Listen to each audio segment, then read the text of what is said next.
to Knoxville, don't be late. Baker's Live, it's gonna be great. June 5th and 6th, mark your date at Dollywood, we'll celebrate.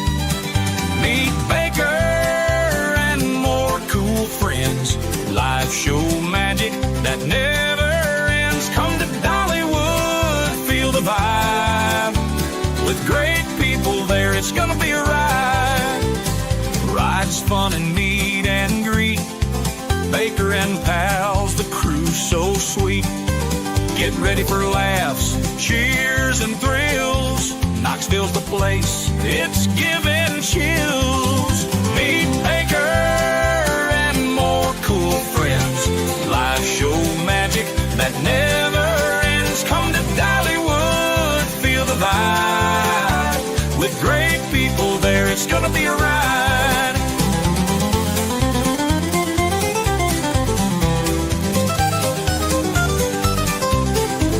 June 5th and 6th, don't miss the fun. Meet Baker and friends, it's second to none.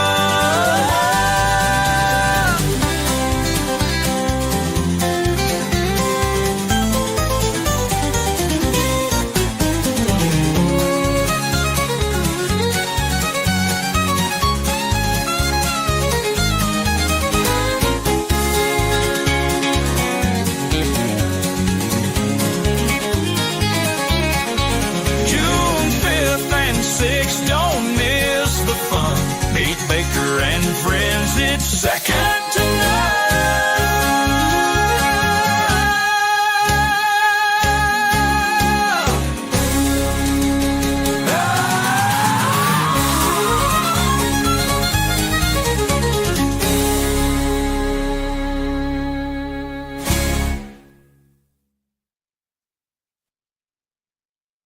Good morning, good evening, good afternoon, wherever you are, whoever you are, what if any you might be. And welcome back to day 2 in the Collin Griffith case, where we will be trying to find out if this poor young man had to self-defense against both his mom and his dad, or if he we're not going to find out about the dad, but or if he just unalived his mom. We had opening statements yesterday. According to the state, he is an evil person who had a mom who was just about to turn him in because he confessed he did unalive his dad, and that he was planning to do the same to his mom. According to the defense, the mom went total cray-cray. She has a history of drug abuse and alcohol abuse. Pulled a pew-pew on him. Sadly, he had to stapulate her. That's what we call a Friday night at my house. Witnesses presented. You had 2 old ladies saying, I don't know, it looked like he pulled her by the neck or by the shoulder into the house. And then we went to bed. Didn't want to get into any of it. We had the 911 call where we can hear him. And again, is he saying the right things? Is his emotional level the right level? I don't know. You'll hear it with the ears you'll hear it with. We had the first responders arriving saying there was a lot of blood. We had a crime scene investigator who took some pictures that we didn't see. So I really wish we had seen the pictures, at least to try and figure out the scene. According to the people who arrived at the scene, everything was looking normal, except the part where she was a few gallons of blood lighter. Other than that, no, don't have the ring cam we talked about. We were going to see some ring cam, or there was some ring cam in the house. Someone talked about a potential interrogation video. If they play it, I really hope we get to see it, or else we might have to go and see if we can find it online, because that could be interesting to see what he said at the time contra what he's saying today. Hey, Helen from Holland, and hey, Plushy Mom, who were second. Brokenhearted, and Paula B, Jemima, Rianne, Pimpernella, Carol Sue, Krista. I am fine. Kiki K. Yeah, if anyone didn't watch The Expert this morning, he was covering the horrible accident in Washington, D.C. I believe it was at Reagan Airport, where a Black Hawk helicopter apparently flew across the airport and collided with a plane. I think everyone aboard the plane sadly has been declared unalived. I'm not 100% sure. I've seen different stories, but like 65 or 67 people lost their life. It's horrible when it happens. That's one of the things with plane crashes, because there's a lot of people aboard planes. It's always big numbers when a plane goes down. Luckily, it's seldom planes do crash or have these kind of accidents. We had a Danish plane once from a very well-known Spanish tourist destination that collided with another plane as well. That was horrible. So I hope no one is touched by that accident. It's always sad when people loses their life. Hey.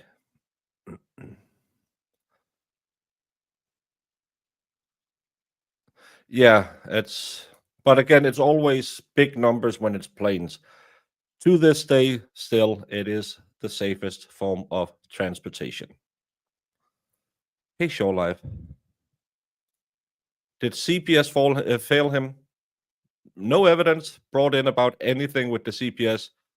We had someone talk about. No, that was opening statements. That's just whatever they want to say. Allegedly, both of them had been Baker acted a few times. That's where they can hold them because of potential mental problems.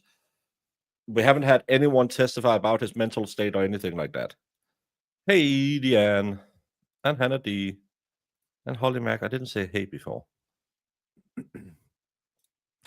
The Expert, I think I found the right woman for you this time. Can't wait to hear back from her. Well, can I give people, if you didn't know it, Tonya Harding, the crazy lady with the lead pipe, is on X now, and there's a 94% chance that she might be joining Friday Night Live with The Expert. So fingers crossed that happens. I would be on that show. I think even Jamie would turn on YouTube for once and watch the show. I know she doesn't watch my show.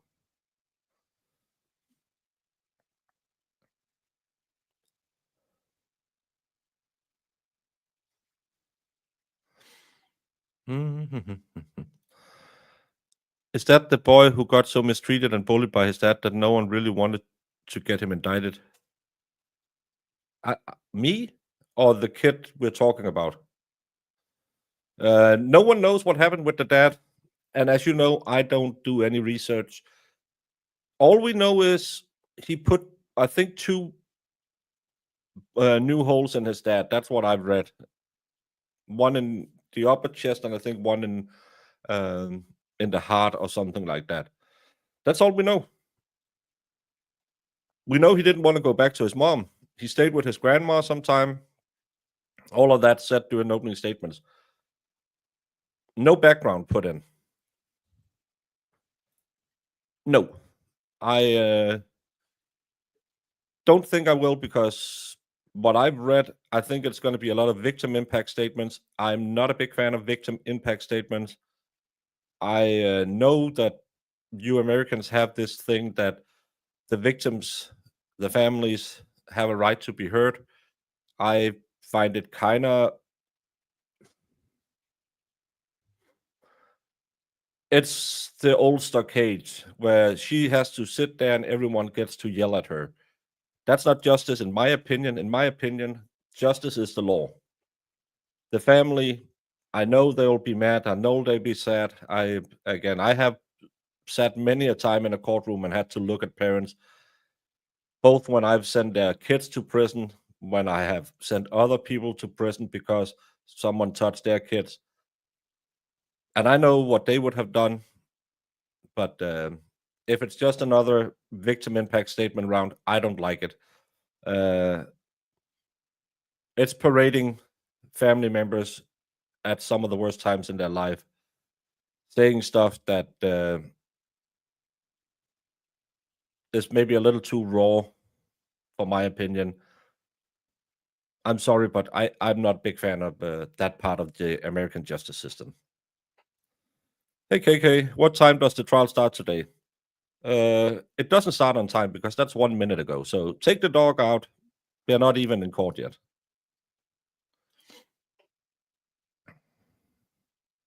67. Oh.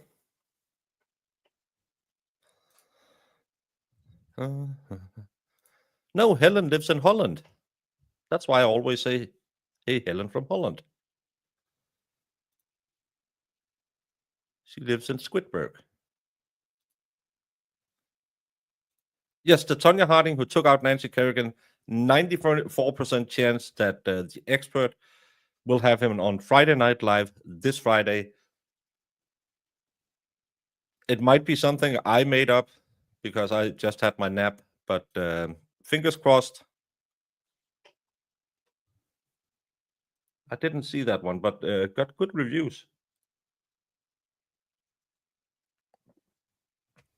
No, on Friday Night Live. That's the expert show. Oh, one in the chest and one in the head. I don't do research.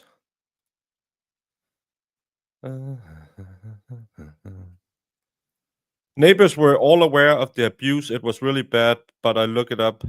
Bet you Sue knows the story. I'm not sure Sue knows a lot of stuff from Oklahoma. I don't know. Sue knows everything. Well, she'll yell about everything.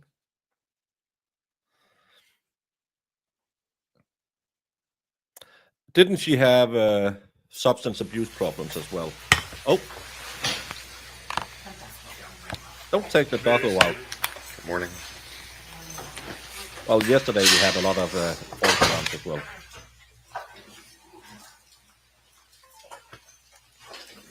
I don't know if it's going to be streamed, but I don't like watching victim impact statements. I just asked your wife if she want to be on Stabby Day.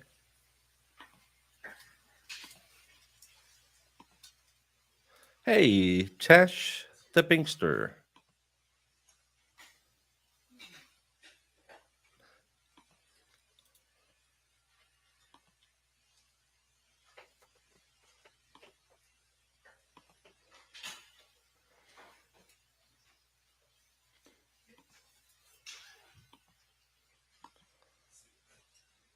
I wish I could read Dutch better. Limburg met in Saki. I don't get the first part, but your English is very good. I get that part. Sometimes Dutch is really easy to read, and sometimes you're just thinking, did you play Scrabble? Use normal letters like the rest of us. E, Ö, O. More of these.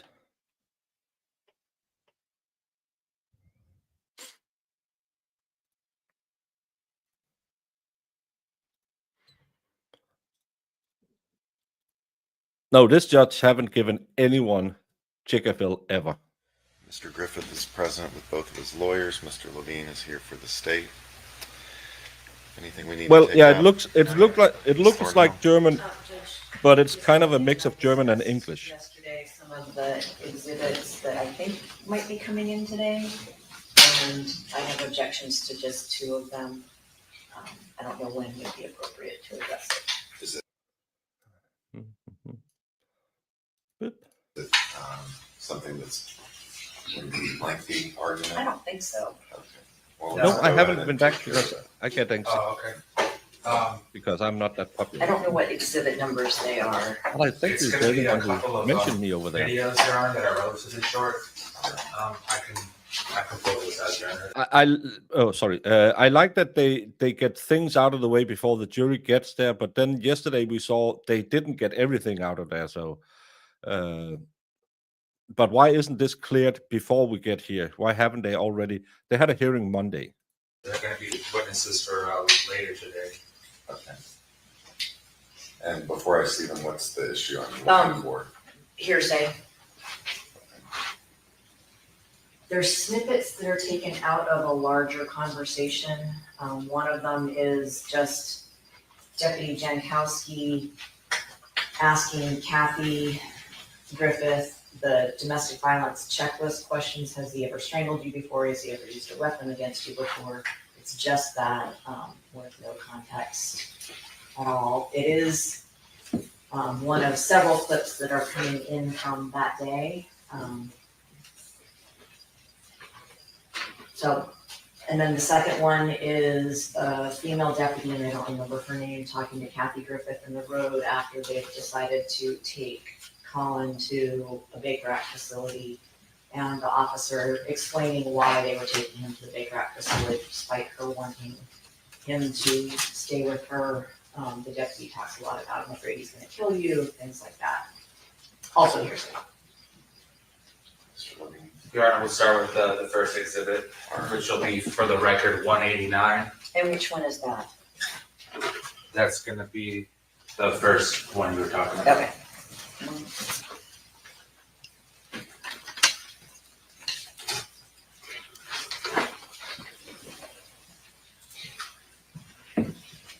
Hey, Lindsay.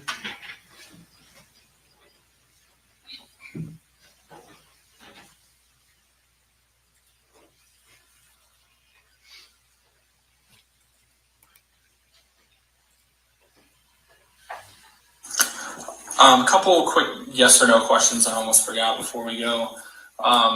Has he ever used a weapon against you or threatened you with a weapon? Yes. And has he ever threatened to kill you or your children? And do you think he's capable of killing you? Yes. Does he have access to a firearm? No. And has he ever placed his hands or an object around your throat? Yes. Okay.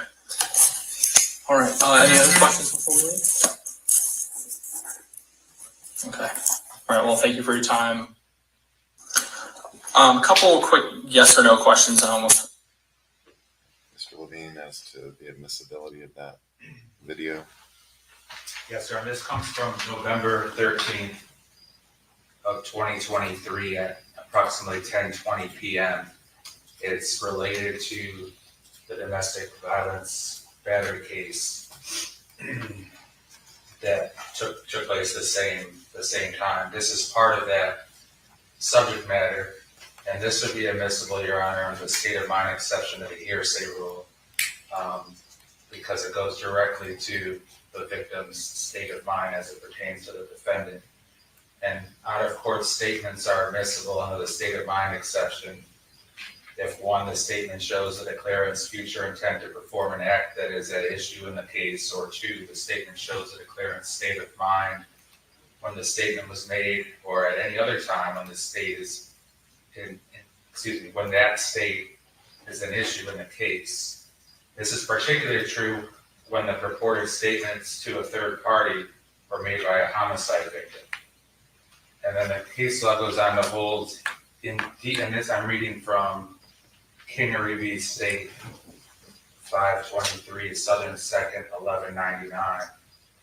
It says, indeed, a homicide victim's purported statements to a third party have been deemed admissible only in 3 general categories in which the need for the statements appears to overcome the possible prejudice. These categories are: 1, the defendant claims self-defense, which can be rebutted by the victim's statements that he feared the defendant, which that's right on point with what we have here. Or number two, the defendant claims the victim committed suicide, which can be rebutted by statements of the victim that are inconsistent with suicide, which would be relevant as well here. Number three, which is... You could make some crochet muffin tops. Third possibility, the defendant claims the victim's death was accidental, which can be rebutted by the victim's statements that he, or of course she, feared whatever the instrument of death proved to be. So I would say there's an argument for all three of them in this case, but if one is appropriate, then I would submit that it's supported by the case law and by 8033, the state of mind exception to the hearsay rule.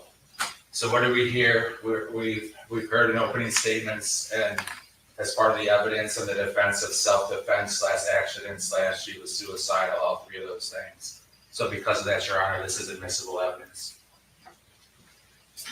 And Judge, there's plenty of evidence coming in about Kathy's statements to police about being fearful, about what he allegedly did to her on November 13th.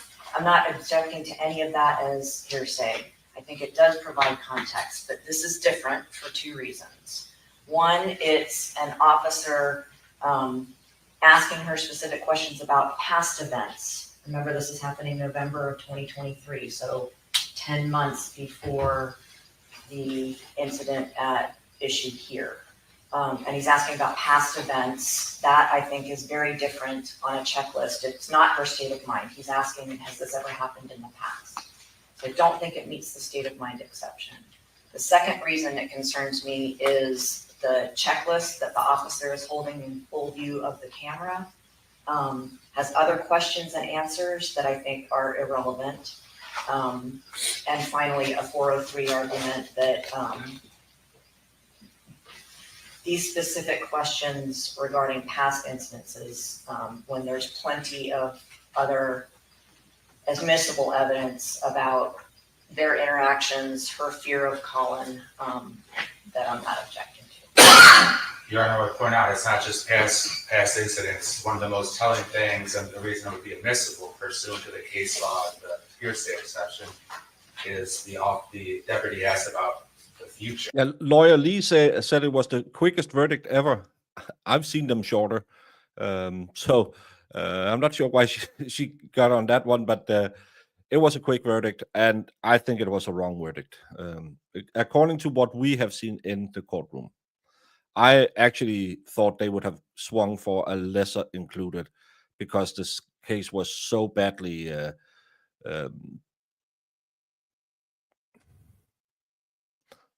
proved, illuminated. I don't know. Can I say it's illuminated by the state? Yeah, of course they don't want it in that she previously complained that he threatened to unalive her, but yeah, it should be allowed in. Which is exactly what the case law and the state of mind exception is made for, not the past, but the future. And of course, in order to predict or think about the future, there has to be some discussion of the past or some reason to have that fear. And there's specific questions about has he threatened to kill you, and do you think he has the ability to kill you or will kill you? And she says, do you have soft shoes, Fedorowski? yes. So that goes to the future, which is why it should be admissible. So, Ms. Thornhill, as to those particular statements that talk about, and I agree with you that the statements about has this happened in the past, etc., that should be excluded. I also agree that the video portion that shows the checklist should be excluded. So I'm inclined to perhaps allow some of the audio. So what is your response to the questions that relate to I her don't- present state of mind, and I don't have any further argument as to her statements about her fear of the future. so I will grant your oral motion in limine in part. Mr. Levine, any statements that relate to present or future state of mind will be admissible, but only by audio. Any questions and answers related to past occurred events are excluded. So I don't know if you'll be able to get that editing done She before you won have the that one witness in call, but part. if you need a moment to She can only talk to your IT person, I can can only give that to do you. the But thing let's that's handle a the present other mind. piece of evidence. Well, Judge, I will say that, because I don't think this was going to be admitted this morning, and the reason I brought it up now is so we could deal with it. I think that there's time for it to be edited. At least that's my understanding of the procedure we're following today. What's the next piece? Oh, the second one is the county talking to the deputy. Your Honor, that's gonna be State Exhibit 194.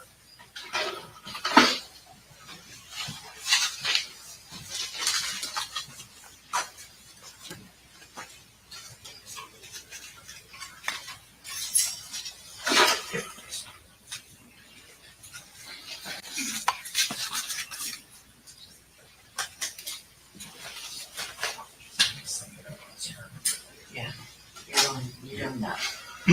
He's letting in statements of her saying, "I am afraid right now" at the time of the interview, but not the ones where she said, "In the past he did X." Yes. So the present state, it's a little bit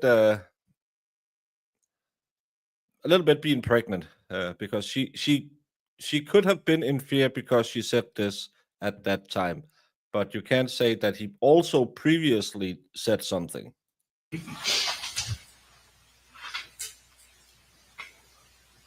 Well, then he has to have the right evidence, because you can't just bring in the evidence you want. We see that in other cases as well.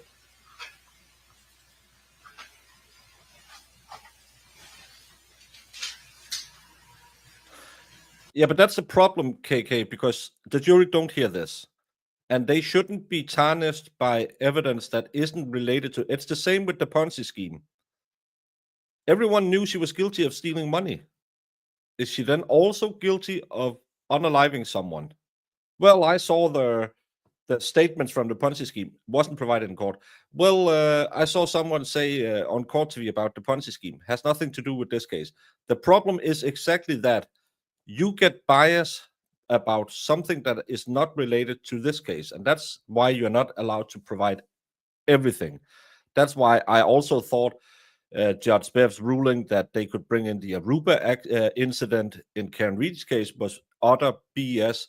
It had nothing to do with her state of mind on the 29th of January, what happened on New Year's Eve. But in Canton, you can. As Bev says, I'll allow it. What So they're gonna white shut 24/7 with Catherine and Griffith. what date is this exhibit from? Your Honor, yeah, and that, it's I can't read it. 195. This is one that I have no objection to. No one have said he had been planning it. The only planning was they have to get the grandfather in there and say he told me he was going to kill the mother.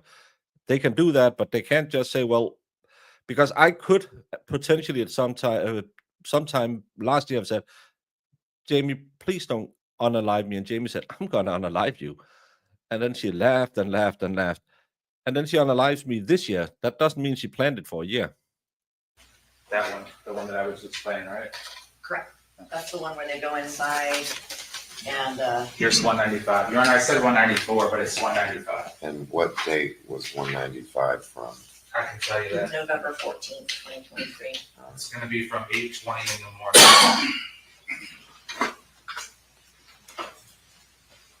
No, they claimed that he had been talking about it before, because she arrived at the address he was at that day, He didn't know that because he was at the mom's house, grandma's house. Because we want what's right for him, but we also want, I know but we you guys are have an trying to obligation to me. protect him I understand. and protect me. We have to protect both. Because even though he didn't threaten to harm himself, he threatened to harm his mom. And either way, that I know, you beat the shit out of us. Yeah. I know.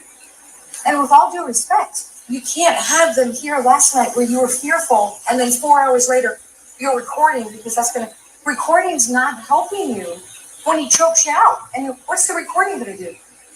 What's the recording? It's not bringing you back. You'll still be dead. You know, I'm not trying to make it sound like it's an easy task, man, because I'm sure it's a tough thing to do. But I struggle with a kid that's being released from jail and saying, if you bring me back there, she's gonna die. If we don't do something, Shame on us. yeah, then we're not. Shame on us that Then we we didn't do our failed. job and we failed you. And I'm not failing you. Nor am I You gonna failed fail your son. Mr. Levine?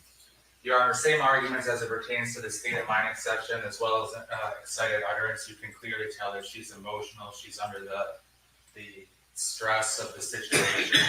It's right on the heels of, granted, it's the next morning after the domestic violence battery, but it was pretty much an all-night affair in terms of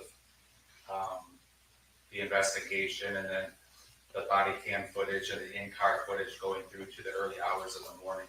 So I would argue under the state of mind exception, with her responses to what the deputies are saying, as well as her visible emotions and her excited utterance regarding that the defendant beat the shit out of her or something to that effect, and her agreeing with the deputies regarding her, she should be concerned and is concerned about the future violence that he will perpetrate on her. So I would argue that that's admissible as well, Your Honor. Judge, this was many hours after the domestic violence battery incident. Collin had gone to the jail. As I indicated in opening, he had been released from the jail. This was after his mom brought him home, and deputies were called by jail personnel to go check. So excited utterance regarding the domestic violence battery situation, I think, Yeah, is we a don't need little excited bit of a utterance in stretch this since trial. it was hours later. But They are additionally, not allowed. I mean, an excited utterance about her son being Baker acted because he threatened her. I don't know that's what's established here. The second thing is that most of this is the deputy offering her opinions about what might happen, and I understand Kathy Griffith's saying, I know, I get it, but it's testimony from an officer that is improper. Anything additional, Mr. Levine? I would say it's not testimony from an officer, and it's in the context of Kathy's responses, both visibly, emotionally, crying, putting her hands over her face like an acknowledgement, and then her saying, I know. So that's critical to her statements making sense in the context of. Can anyone remember how when the domestic violence incident? I thought that was a year before when he stomped her, but I might be wrong. What precedes them of what the deputies say. She can either agree, and when I say she, Kathy could either agree, disagree, or whatnot, but you could tell what her response is as it pertains to in relationship to what the deputies are saying and her responses. I'm going to grant your motion. 195 is excluded. Yeah, I think that's a good ruling because this is Any testimony other from an officer. evidentiary issues we need to take up right now? Mr. Levine? No. All right, we're ready. Could I have just 1 minute to put this back in order, Your Honor? Yes. Thank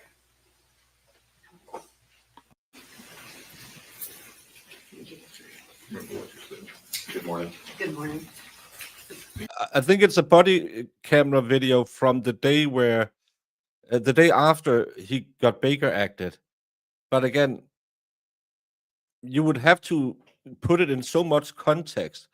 And again, it's very prejudicial, and you have to weigh the evidence when it's not directly to do with this crime, if it would prejudice the jury. All yours. All right, thank you, Your Honor. Good morning, Investigator Baines. May you please introduce yourself to the jury and spell your names for the record? I get a hankering for bowling now. It's Brandy Bange, Brandi Bange, And where are you employed? at the Polk County Sheriff's Office. What's your position? I am a forensic investigator. Tell the jury about what that means.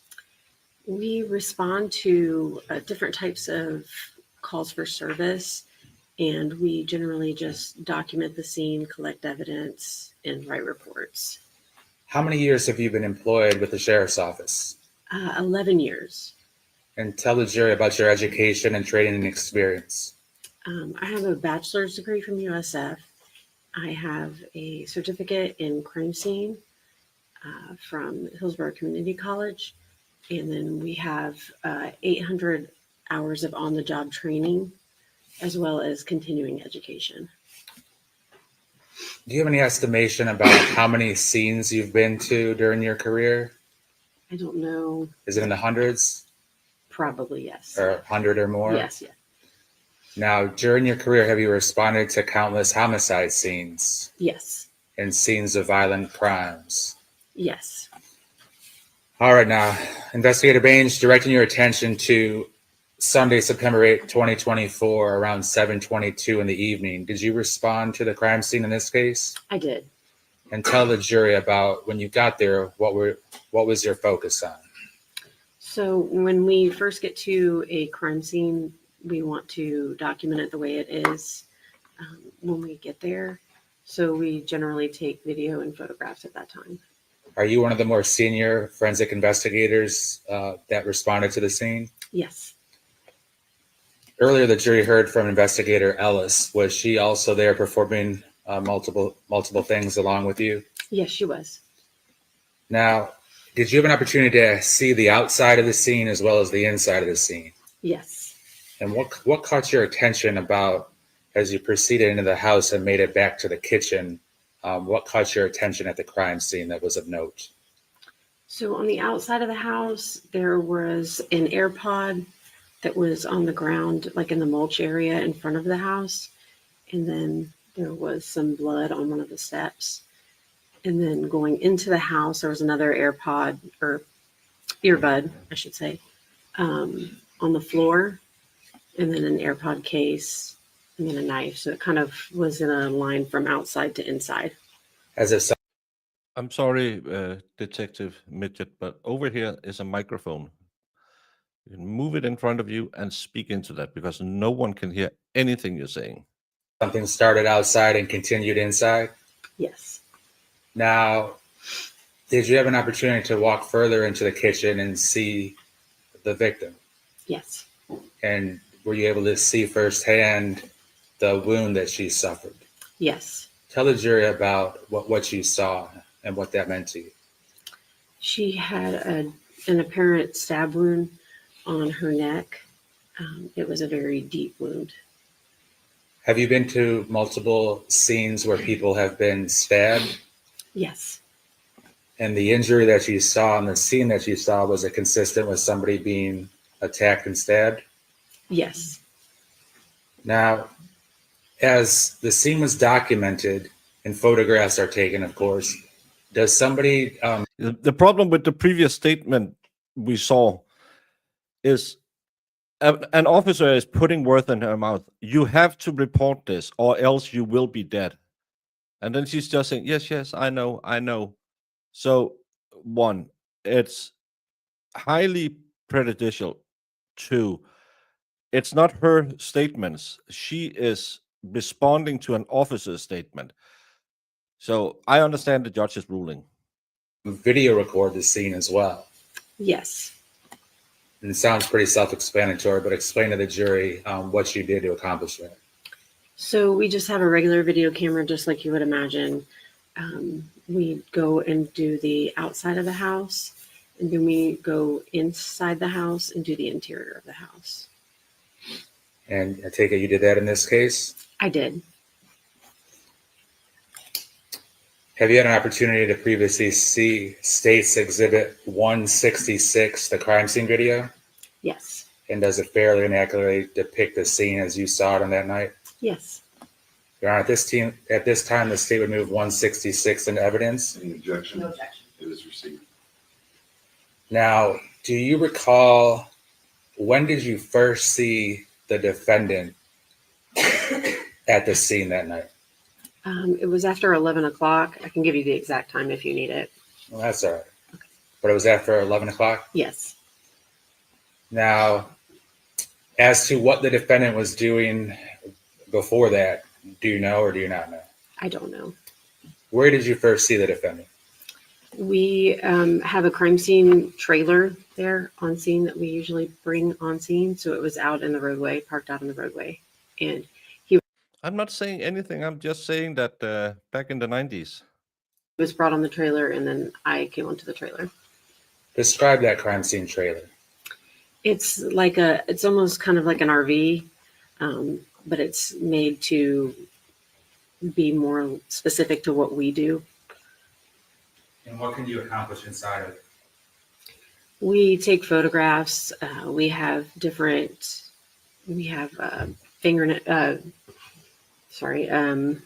we have processing, fuming processing for fingerprints. We have all different kinds of stuff, supplies. We have that kind of thing on the trailer.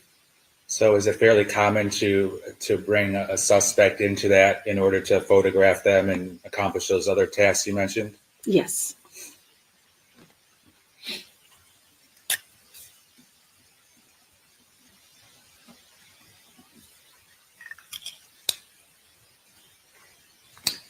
Have you been to crime scenes where family members or spouses are present and their loved ones have been injured or killed? Yes. And how do they usually act? Judge, I'm gonna object to relevance.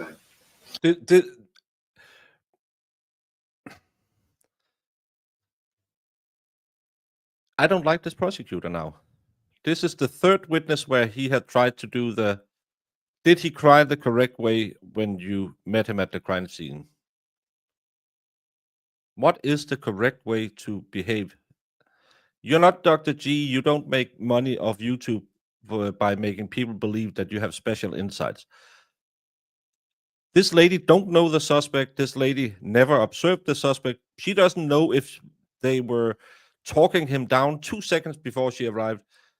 And she doesn't know if he's maybe highly medicated and out of not capable of showing emotions. Or maybe he's a psychopath who doesn't own emotions. Stop asking that question. It just shows that you're a deuce nozzle. I would even say a deuce canoe. When you came into contact with the defendant, how would you describe his demeanor? He was emotionless. Emotionless? Yes. Did that change at all while you interacted with him? No. Did that surprise you? Objection, relevance. Now, describe to the jury, what was your interaction with the defendant like? What did you do? Didn't the judge tell him yesterday to stop it? I believe the judge said yesterday to stop doing it when she won the second objection. Oh, shucks.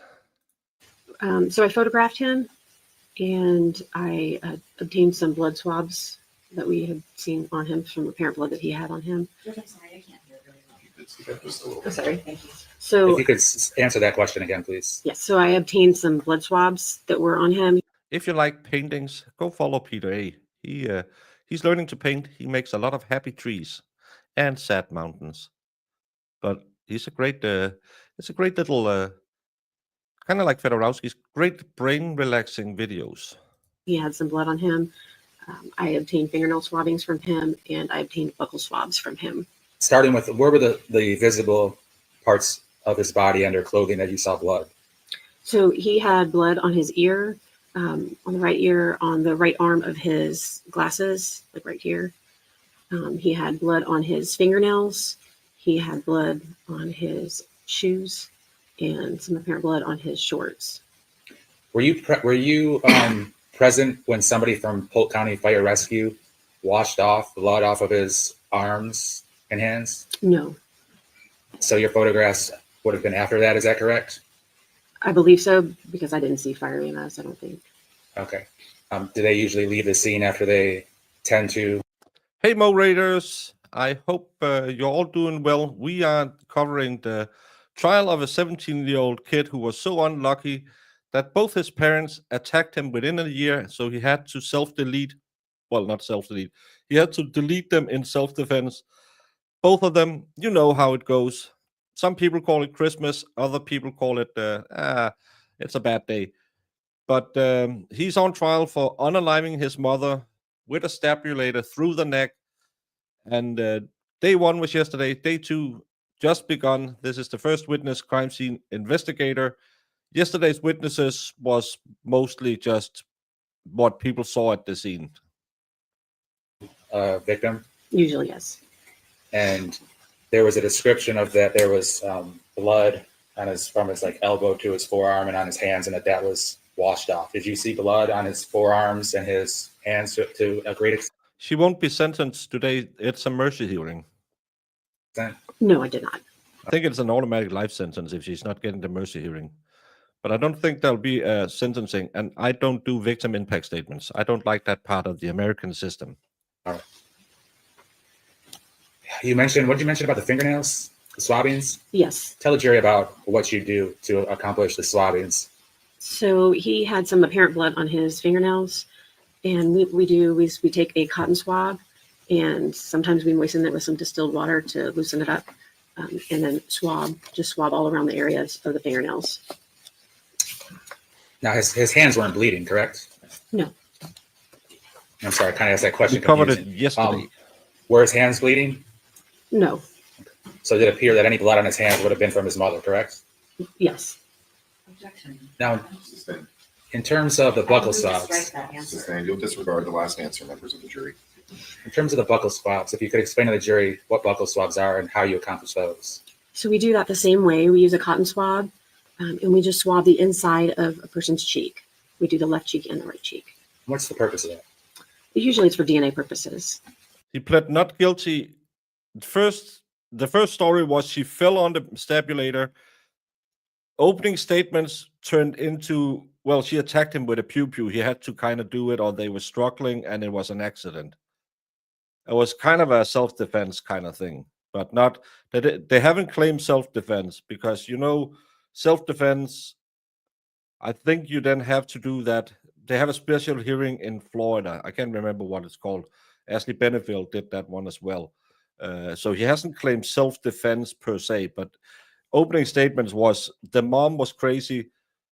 She's a woman. She probably didn't frolic that day.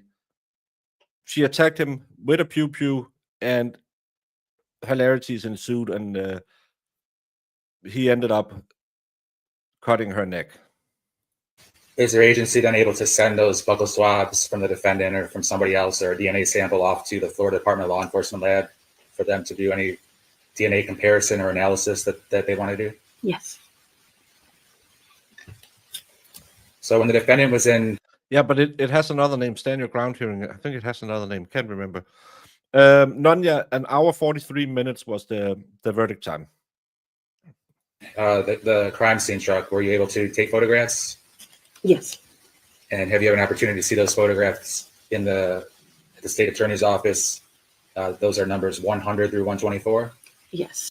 And do those appear to accurately depict the photographs that you took? Yes. Your Honor, at this time, the state would move 100 through 124 to evidence. Did you also take some photographs of the defendant's clothing and shoes? I did. And what was the purpose of that? Just to document anything that I found on the clothing and just to show how it was that day.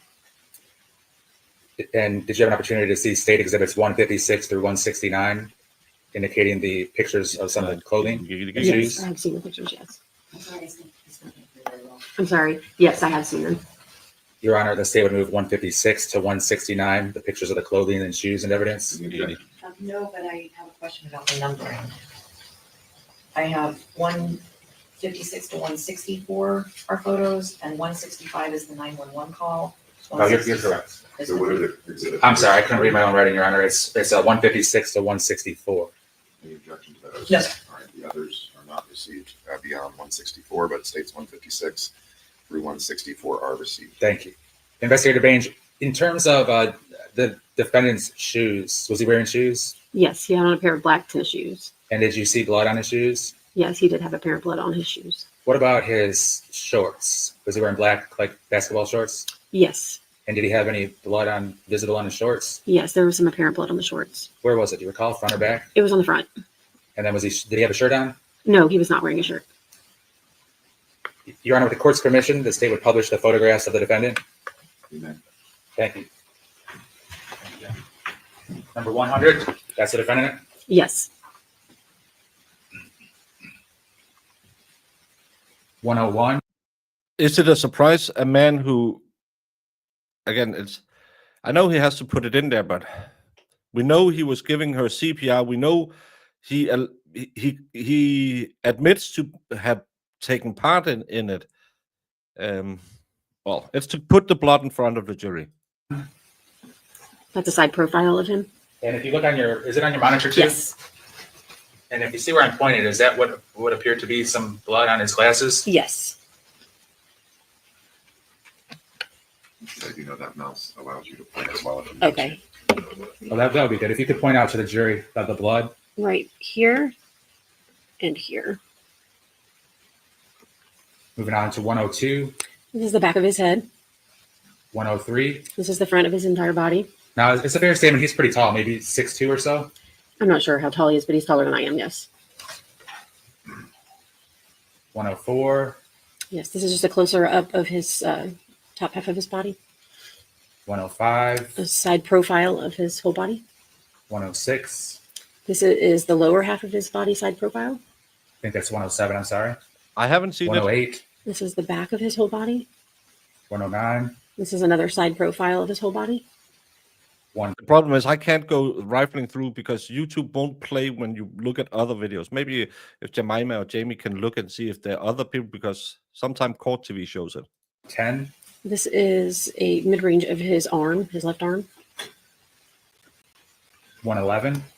This is a picture of his shoe, his left shoe. And going back to 110, were there some apparent marks on his arms? Yes, there were.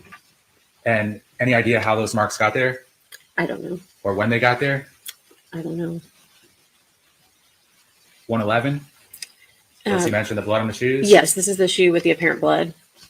And could you, for the jury's benefit, point with that red arrow where you see blood? Sure. So there's apparent blood in this area here, and then there's more apparent blood here, and then there's some here, and you can see a little bit here. It's light, but you can see it, and then it's on the bottom here.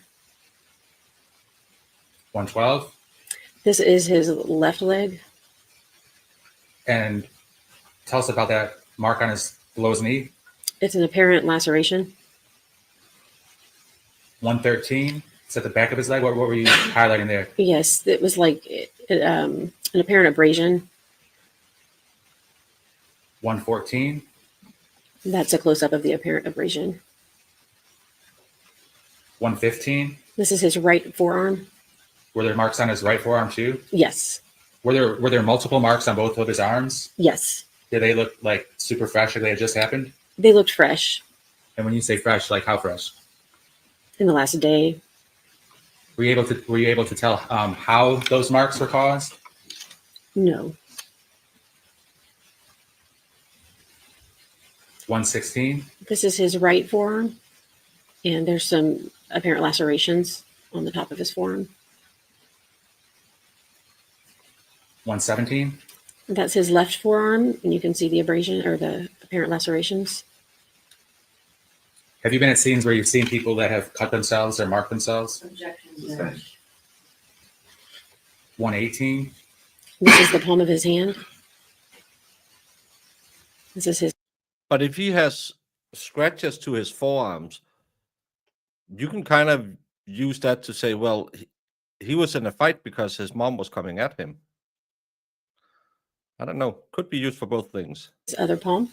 And is it a fair statement he has no defensive wounds on his hands? Objection is to the characterization. Sustained. Is it a fair statement that he has no wounds on his hands at all? Right, I did not see any wounds on his hands. Going back to 118. So that's 118 and 119. No, but the defense can bring it up and say, does it look like someone scratched him, like some crazy lady off her rockers coming at her poor son? Because I know why he asked, does it look like he cut himself? Because, again, he wanted to just remind the jury why we're here, but the defense can do that as well. Get an objection, but put it in the mind of the jury. Yes. Besides just his hands having no marks on them, did you also get pictures? Well, I guess you did. Pictures of the back of his hands, 120 Yes, the tops of his hands, yes. and 121. Yes. No, it's not to bring it in. It's just to put it in the mind of the jury. You just ask the question. And then you eat the objection. Juries doesn't hear the word object. They're just sitting there saying, oh. This is a close-up of his fingernails. Going back to 120, did he have any knife cuts or wounds on the top of his hands? No. What about neither in 121? Is that correct? No, I do not see any. And then 123. This is apparent blood that was on his ear. Oh, I'm sorry. Let me go back to that. Yeah. I can't really see that. It's but very can you point small, but it's right here. This is the area that I swabbed. And then finally, 124. This is a close-up of the apparent blood on the glasses, the right arm of the glasses. And you can see it a little bit better now in this picture. There's apparent blood here, here, I think right here. All right, now we're going to go to 156, please.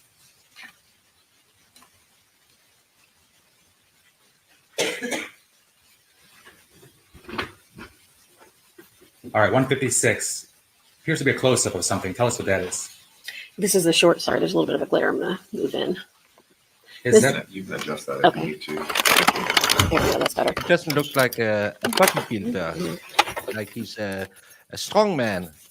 You know, like Arnold Schwarzenegger. He works on his physique. This is the shorts that he was wearing. This is a close-up photo of the front of his shorts. You can see some apparent blood in the picture. It's kind of hard to see. I can point to it if you need me to. please? Okay. Sorry. So this area right here, and then there's a little more here. All right, we move on to 158, the shoes, 159, 160, 161. Could you point to the blood in 161? Yes, there's apparent blood here, apparent blood here, here, and then all down here on the bottoms of the shoes here in this whole area right here. 162. Is there any blood there? Yes, right here, here, here, and then this area here. 163. There's apparent blood right here by the laces, this area. And 164. There's apparent blood right there.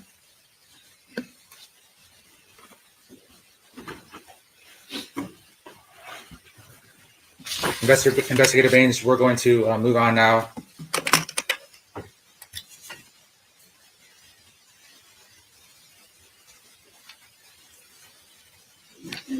Approximately how many minutes do you think that you were with the defendant? Probably about 20 to 30 minutes. During those 20 to 30 minutes, did his demeanor change from being emotionless at all? No, he remained the same.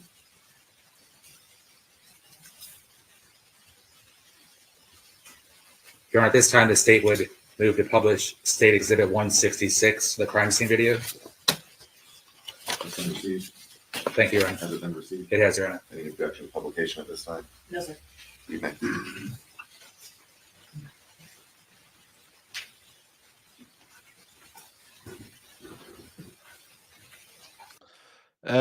Shiesty lawyer tries to make the crime scene investigator say a lot of stuff that's not appropriate because she doesn't have knowledge of that. Other than that, 17-year-old kid who deleted his mom, was it self-defense or did he red rum her? So far, I think I think he's going away. Hey, Gata.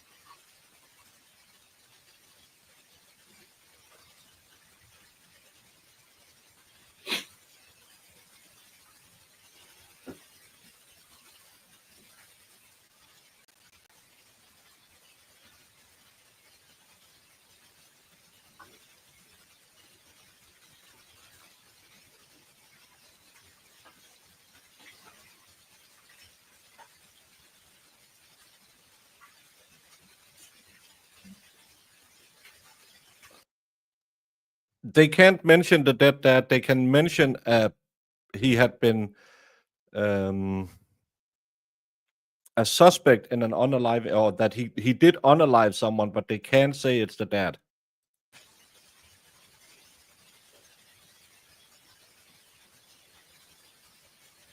What, if anything, is going on here? It's really annoying they're not showing the evidence, because it gives us a lot of these breaks where you're just sitting here thinking,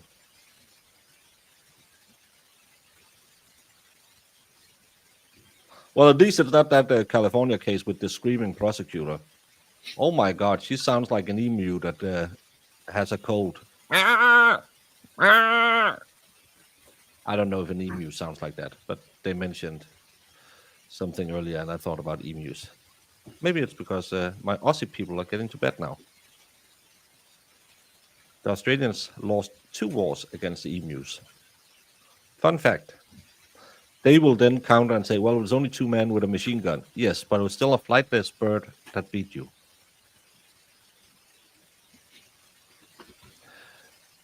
The Corey Richards case, I got my channel struck with a third-party strike. So I would like to do it, but I'm afraid to lose my channel if I do it. So yeah. Well, again, he will. No, I can't say that, because of course everyone is innocent until proven guilty, but I've watched enough cases to say this guy will be going to prison.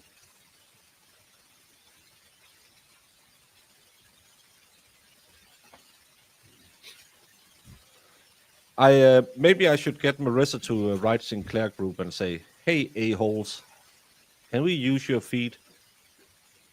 You can undersign it Baker Media, because now I'm a business entity. Not like sovereign citizens who are not business entities. I am.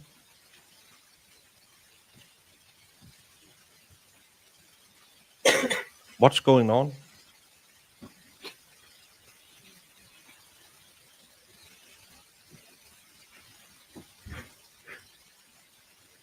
I just want to watch the trial because the victim showed up to family parties without socks and sleeves on because he had accidents on the road on the way to the party. And we laughed and laughed when we thought about that. And then I started coming back from bio breaks like this. Hey, Jamie, I just had an accident. And Jamie laughed and laughed. Jamie liked me back then. Now she doesn't even want to stream with me anymore. And I did send you a link, Jamie, both for today and for Stabulate.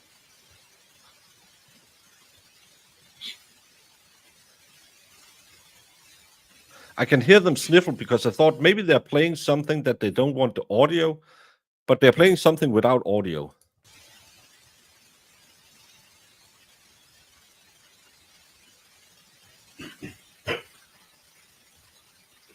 Every time there's only one person, and it's as wishy-washy as this.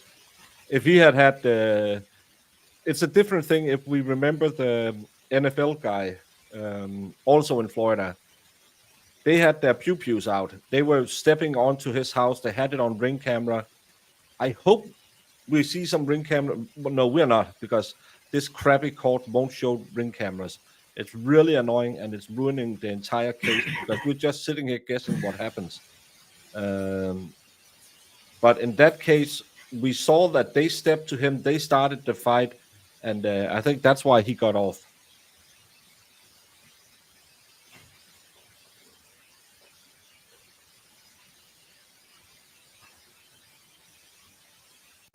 Emus are vicious beasts. They have that raptor claw, and they'll kick you. Absolutely nothing. Hey, Chande. They better get something. Well, we're covering Karen Reed tomorrow, so we can speed through all of this crap if it's the same tomorrow.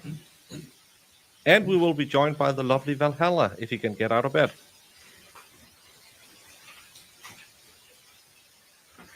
I'm not whining about Jamie. I'm missing Jamie.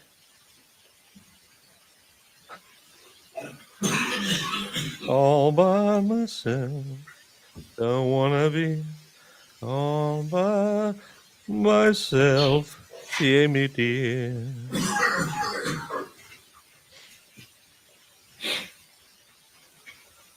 Hey, Rage Crochet. And thank you so much, Special K. Thank you for all you do. No, thank you all for hanging out with me while I'm watching a lady watch something else. But thank you so much. I should just start 2 hours later and skip through all of this. I could be building Lego right now, or sleeping, or cleaning my house. All stuff I need to do. I have no further questions. Thank you.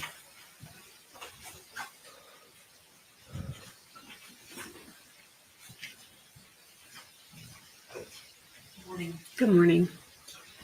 Investigator Bange, the blood on the step that you pointed out to the jury, that was never tested, correct?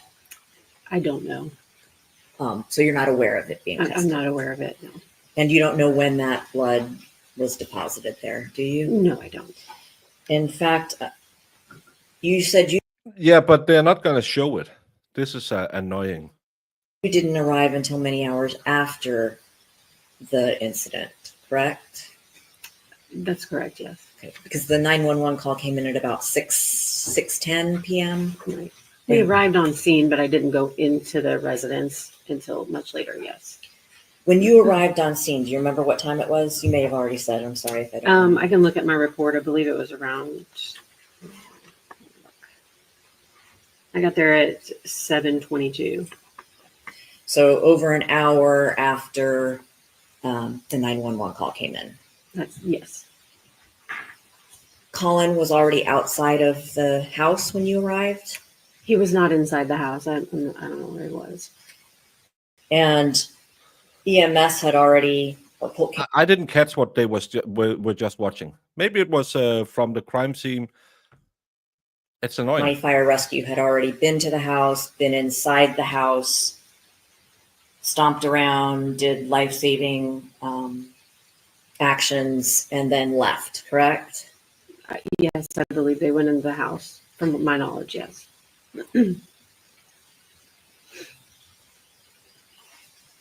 You also said that Collin, at some point you're aware, had blood on his forearms and hands. Yes, How did you become aware of that? just now in court. Oh, okay, so you weren't aware before. That he had blood on his arms prior? No. I did know about the fingernails. He had blood on his fingernails. Right. I was talking about the arms and hands. And he could have dripped blood on his way out of the house when he was escorted by law enforcement, correct? I don't know. But it's possible. It's possible, yes. The blood that you pointed out on Collin's fingernails and his glasses and his right ear. You're aware that Collin did several things at the instruction of the 911 operator, correct? I don't know. I do know that they sometimes give instructions, but I have not heard this call. So let me ask you this. If the 911 operator had told Collin to get towels or something to absorb blood and place it on Kathy's neck and he did that, he could have gotten blood on his fingernails that way, correct? Yes, that's possible. Yes. And there was, in fact, a bloody towel by her neck when you entered the scene. Yes. And you're aware that he also. Yeah, but I just don't get it because they have that big screen right behind her. And if you're showing the evidence to the jury, it wouldn't be logical that it's behind the jury or in front of the.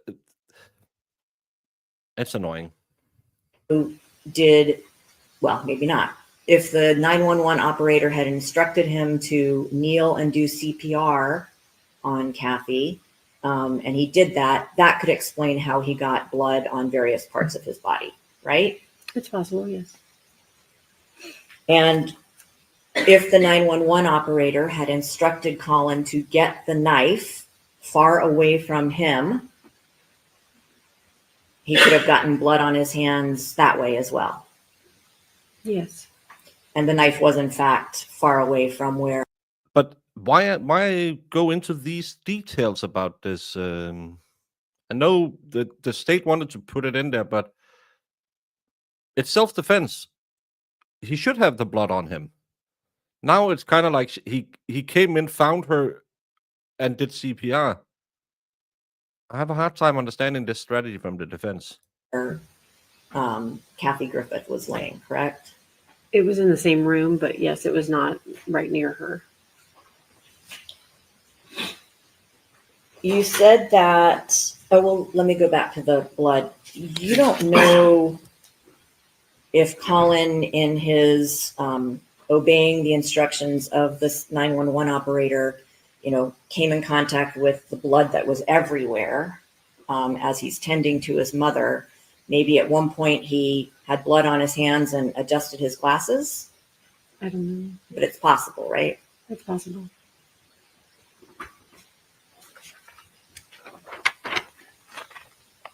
The blood on the bottom of the flip-flop, you didn't really talk about that. You talked mostly about the blood on the shoes that were collected from Collin. But there was, in fact, blood on the bottom of one of the flip-flops that was laying in the kitchen. Yes, I believe there was. And finally, you said that Collin was emotionless when you dealt with him.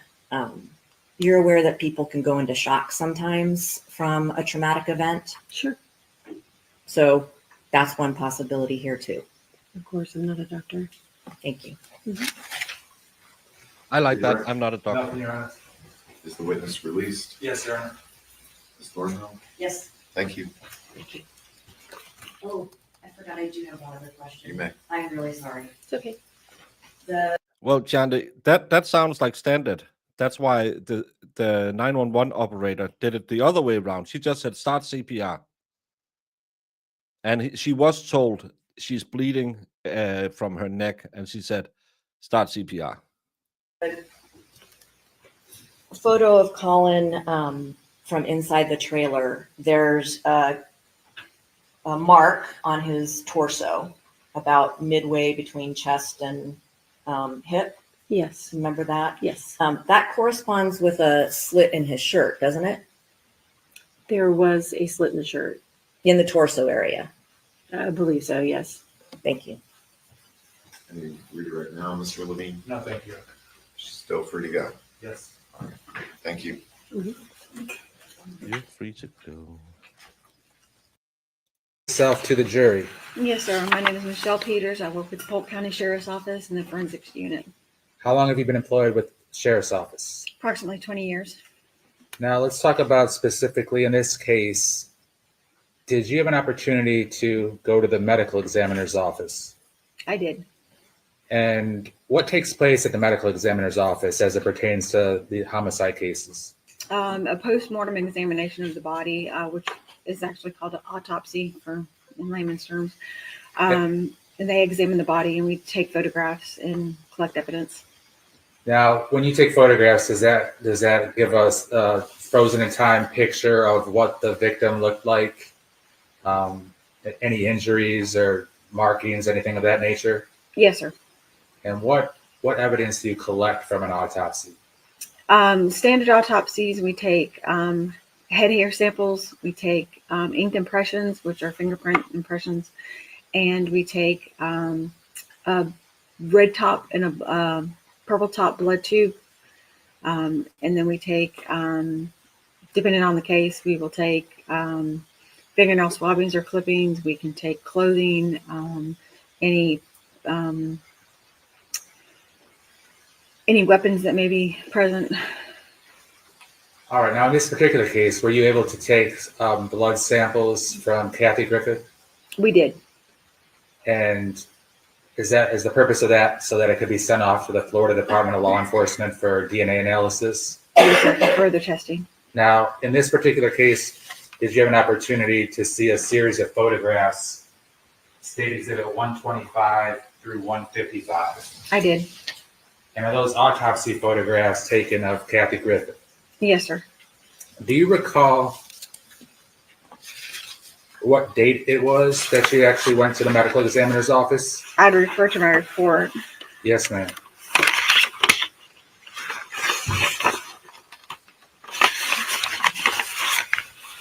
It was September 9th of 2024. So if September 8th, 2024 was a Sunday, you went Monday morning, is that correct? Yes, sir. I'll go by your word. What was the time that you were there? I arrived at the medical examiner's office at 7 in the morning. And is that common for an autopsy to be performed the day after a homicide? Yes, sir. Did Assistant Medical Examiner Dr. Garavan perform the autopsy? He did. And were you present for that? I was. Your Honor, at this time, the state would move State Exhibits 125 to 1. They right now. I just took a. They are questioning her sister about money for scholarship funds. So it's the Ponzi scheme is very heavily into this one, but the defense only asked one question. 55 in the evidence. Any objection? No objection. They are received.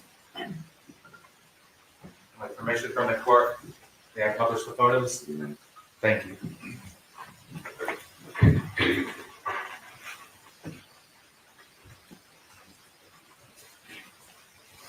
Are we going to show a video again that we don't see?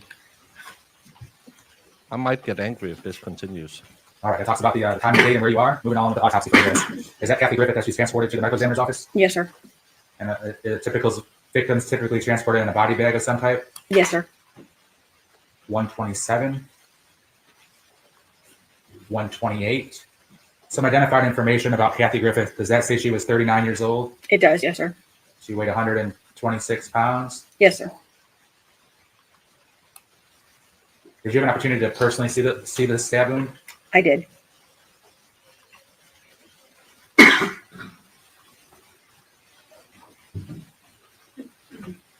Is it a fair statement that it was a wide open gaping wound? Yes, sir. Continuing on with 133. Were you able to see where the knife actually exited the other side of her neck? Yes, sir. 134. Is that a close up of where the tip of the knife went through her neck and out the other side? Yes, sir. No capes. And that pointer or the metal rod that's going in through the entry wound of the knife wound and transects through her neck and goes out the back left side of her neck. Who put that there? Dr. Garavan. And is that able to show the pathway of the wound? Yes, sir. And they can do that for like a knife wound or a gunshot wound? Is that correct? Yes, sir. One being the entry wound and one being the exit wound? Yes, sir.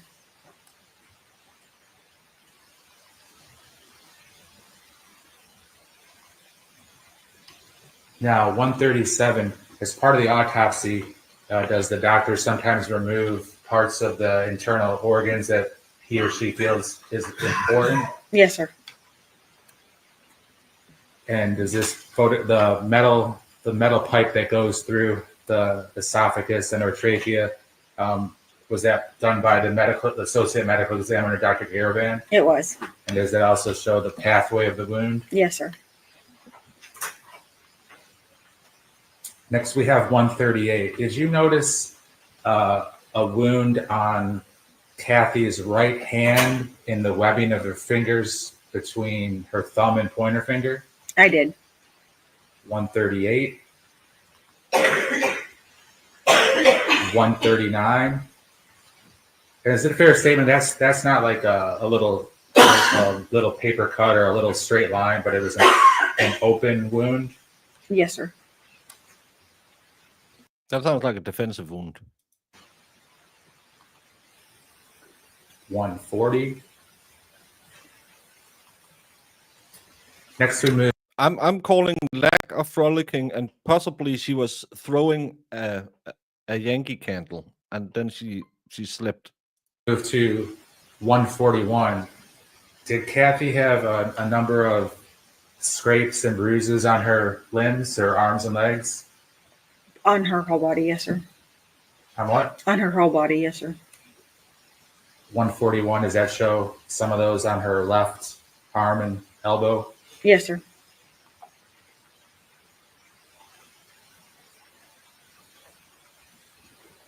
142, is that a close-up of some of the bruising and scrapes and whatnot? Yes, sir. The technical term is whatnot. One. Brandon, YouTube can just chuck my eggplant with the new sensors. We got new sensors? Well, I, for one, totally support our YouTube overlords. More censorship, please. Let me invent new words for every criminal act. 43, does that show some prominent bruising on her left wrist? Yes, sir. Brandon, I filed 2 complaints with HR yesterday. I got, you can call me at 1-800-BITE ME, and after 5 p.m. office is closed. So I have no more luck than you have. So some marks or bruising on the inside of her forearm as well? Yes, sir. Now moving to her right arm, did there appear to be some bruising on her right arm? Yes, sir.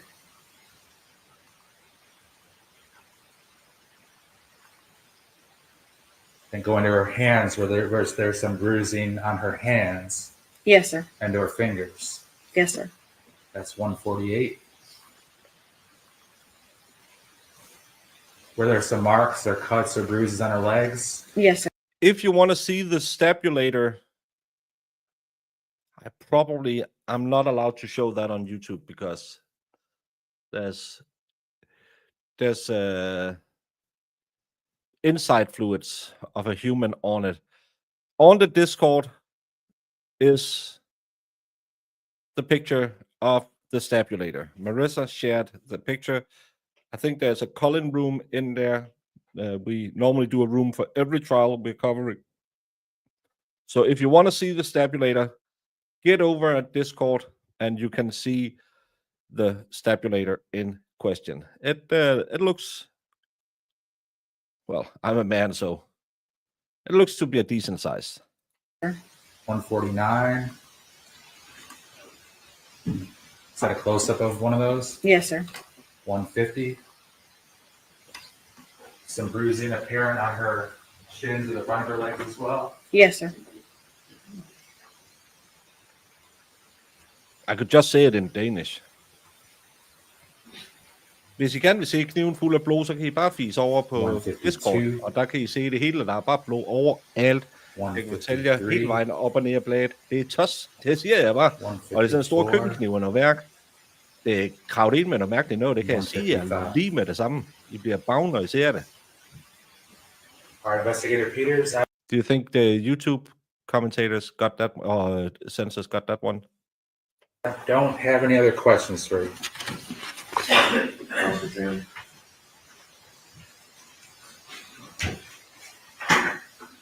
Investigator Peters, some of the bruises that the jury saw in those pictures were different colors. Yes, right?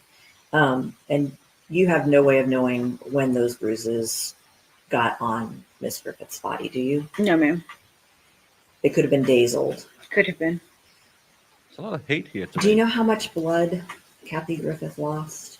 I do not.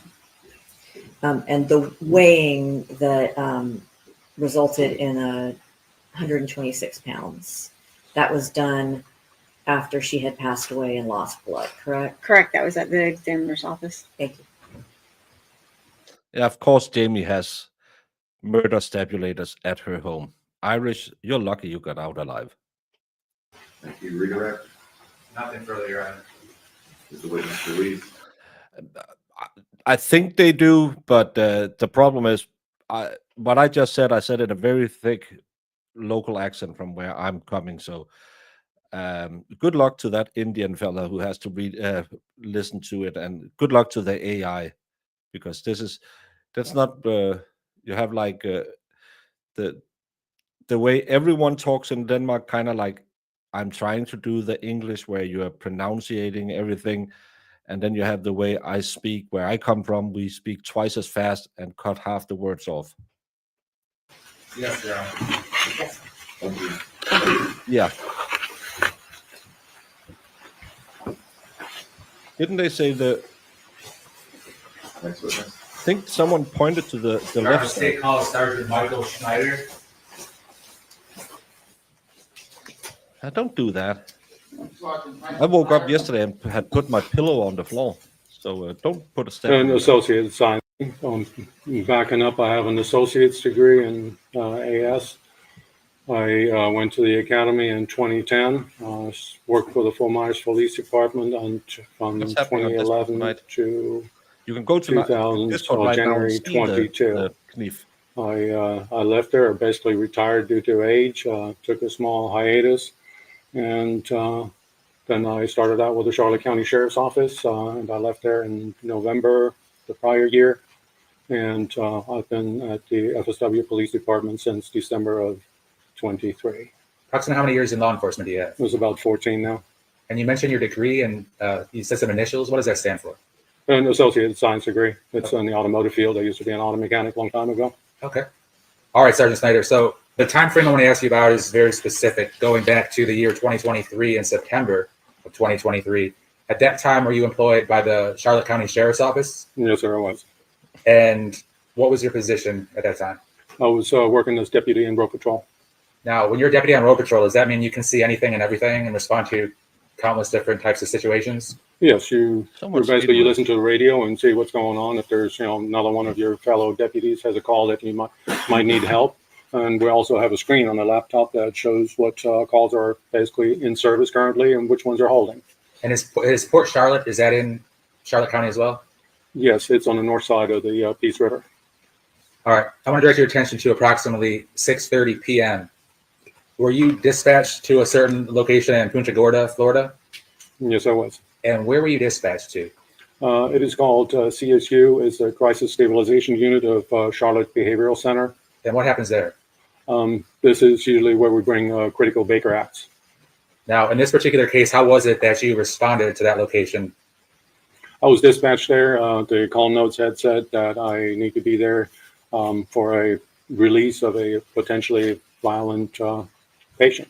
And did that end up being the defendant, Collin Griffith? Oh, yes, it did. Did you see the defendant back on the evening of September 19th of 2023? I did. Describe to the jury, when you pull up to the facility, where do you go? Do you stay in your car? Do you go inside? Tell them the process. No, you don't go inside. You basically come in. It's kind of like a U-turn. You park. Beard Meets Food, best food channels on the. I don't like it when he has his crew with him. There's always a guy trying to tell jokes behind the camera. I never watch those. They are so bad. Oh, it's funny. I'm going to tell Jack jokes. If I want dad jokes, I'll call Zach. At least he sometimes gets close to being funny. But Beard Meets Food, best channel if you just want to relax and see someone eat his way through America.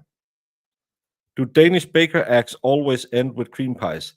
No, actually, you can be too drunk to be admitted on a baker act in Denmark.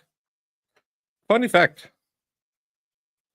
And if you're too drunk, you can't be put in a psych ward.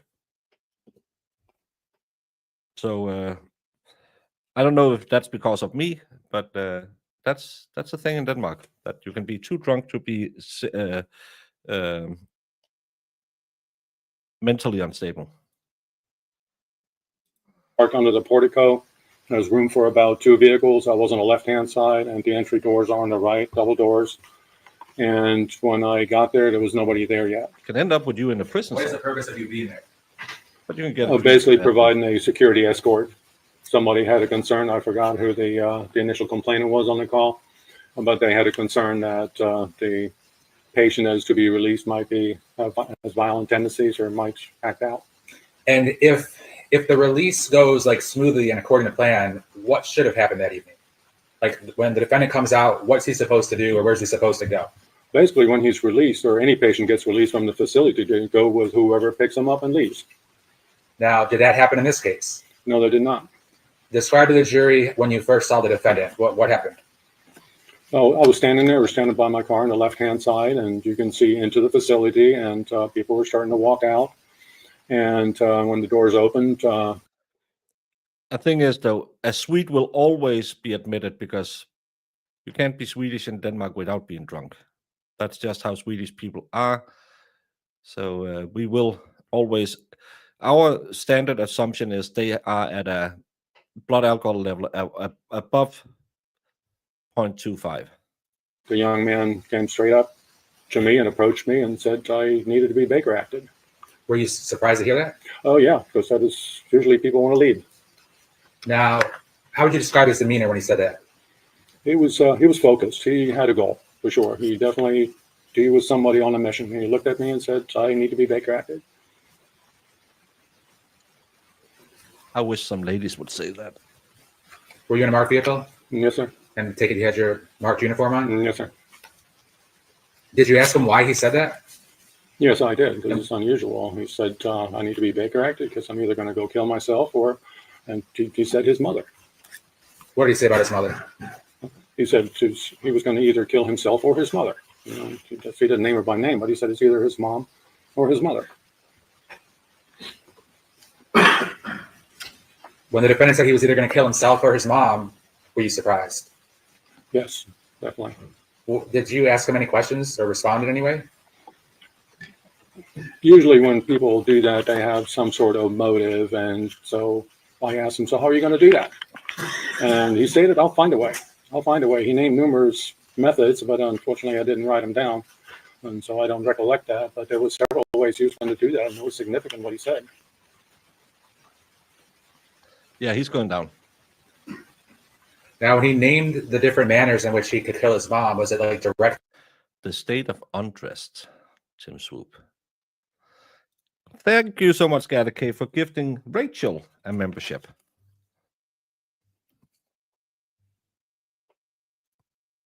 Oh my. Oh my. Things that he could do to kill a person? Yes, I don't remember quite exactly specifically what it was, but each one of those methods that he mentioned would definitely lead to death for sure. After he said these things, what did you do? We stood by the door with him, just kind of keeping an eye on him while other people were conferring what to do with him. I believe Deputy Welch was with me. They're from the Irish team.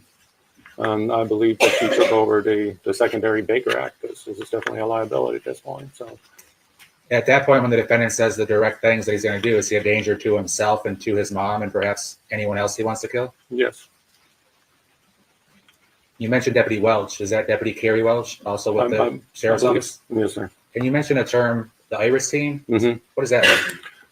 They are called for critical care or anybody who's in mental crisis. They're specially trained. I don't know exactly what the Irish stands for anymore. And was the defendant insistent that he needed to be Baker acted because he would hurt himself or his mom or kill himself or his mom? Yeah, he did not want to go. He basically stated that so he wouldn't have to leave.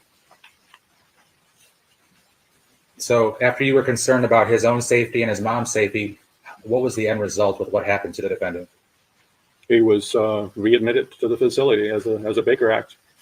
Did that conclude your involvement with the defendant that evening? Yes, sir. All right, Sergeant Snyder, I don't have any further questions. This, I think, testimony like this will gonna send him to prison. Sergeant Snyder, you weren't involved in the initial reason that Collin Baker was placed in Charlotte Behavioral Health, were you? No, ma'am. So you have no knowledge of what led to him being there? No, ma'am, I do not.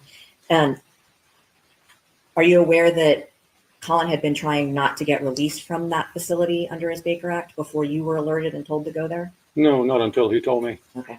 And are you aware that his mother had done everything she could to get him released from that Baker Act? No, I did not have any background information at that point. All I knew was potentially violent. Are you aware now that his mother did everything she could to get him out of the Baker Act facility leading up to your interactions with Collin on September 19th, 2023? I did not follow any of that, ma'am. And are you aware that the staff at Charlotte Behavioral Health was insisting on releasing him to his mother on September 19th, 2023? That I do not recall. I know his grandmother was, I think his grandmother was there to get him. And you don't know what Collin had said to any of the people who were trying to make him go home before you got there, correct? No, ma'am. And basically Collin told you, I would rather go back into this facility than be sent home.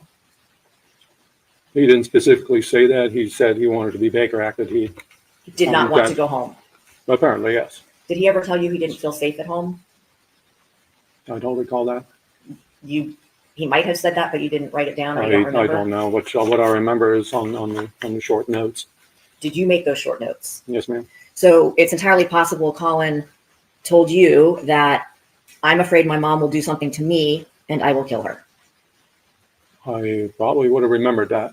But you're not sure. No, ma'am. And you have no idea if he had said that 1, 10, 1,000 times in the hours leading up to your interactions with him. No, I wasn't there with him. I only had a short interaction during the time. But you said he was focused on getting readmitted to the Baker Act facility.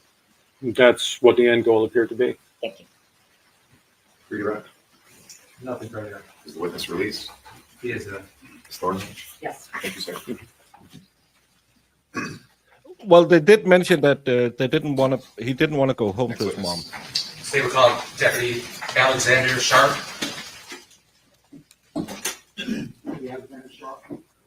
Yeah, they forced him into the home, so it's kind of their fault that it happened, maybe. Do they do background checks on anyone? They probably do, but it's a 16-year-old kid, so 17-year-old kid.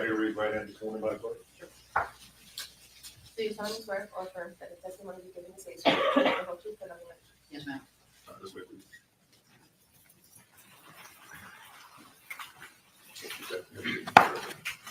Good morning. Good morning, Your Honor. That's a good way to get out of a divorce. Good morning, Deputy Sharp. May you please introduce yourself to the jury? Yes, sir. Good afternoon, ladies and gentlemen. My name is Deputy Sharp. I work in the Charlotte County Sheriff's Office. Your first name?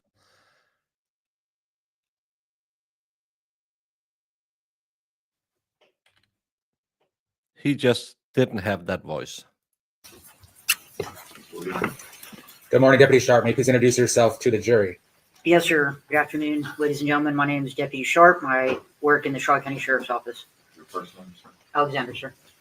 Tell the jury about your education, military experience, and law enforcement experience. Sir. Okay. So, education. I went to technical college for automotive. I graduated high school from the academy in Charlotte County. I have spent 4 years in the United States Marine Corps as an infantryman. I've also spent 3 years in the Fort Army National Guard as an infantryman as well. And I've worked for the Sheriff's Office in Charlotte County for about 2.5 years. Now, at the Sheriff's Office in Charlotte County, what's your position and what are your responsibilities? So I am currently Imagine him coming to a crime scene. Hey, fellas, stop it. Stop it now. a road patrol deputy assigned to District 1. Responsibilities are handling calls for service, traffic enforcement, and assisting other specialty units as needed. Deputy, I want to direct your attention to November 13th of 2023. Did you respond to a house in Port Charlotte in your jurisdiction? Yes, sir. And what type of call was that you received? I responded to a call for domestic violence between a mother and her son. Do you recall the general neighborhood? Was it single-family houses?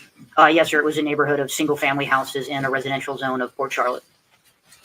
When you arrived, what did you do first? Well, when I first arrived, they made contact with the supervisor deputy, Corporal Moore, who had gotten on scene prior to myself, and the deputy who was my trainer at the time. During the time that this happened, I was still in PTO training as a deputy. And who was your field training officer? My field training officer was Deputy First Class Jankowski. And you mentioned Corporal Moore. Is that Corporal Joella Moore? Yes, sir, it is. Was she aware of the defendant and his mom? In what regard, sir? Like, did she give, without telling us anything she might have said, did she give you any background of the family dynamics or the parties? No, sir. I was just aware that this was a domestic incident between a mother and her son. There was no other context given. So you had no prior opinions about any of the parties involved, is that correct? Correct, sir. I had never met either one of them before, nor did I know anything about them or their any other history. What did you do next, Deputy? The next thing that I did is I went to go and make contact, I believe, with the individual and his mother to try and start gathering information, and his grandmother, who was there as well. And what was the defendant's demeanor like? I would say calm and collected.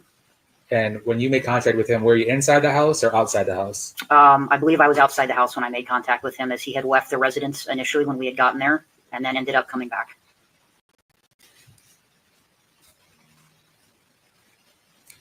Now, did you have an opportunity to talk to him? The defendant? Correct. Yes, I did speak with him. Did you have an opportunity to speak to his mom, Kathy Griffith? Yes, sir. And what was her demeanor like?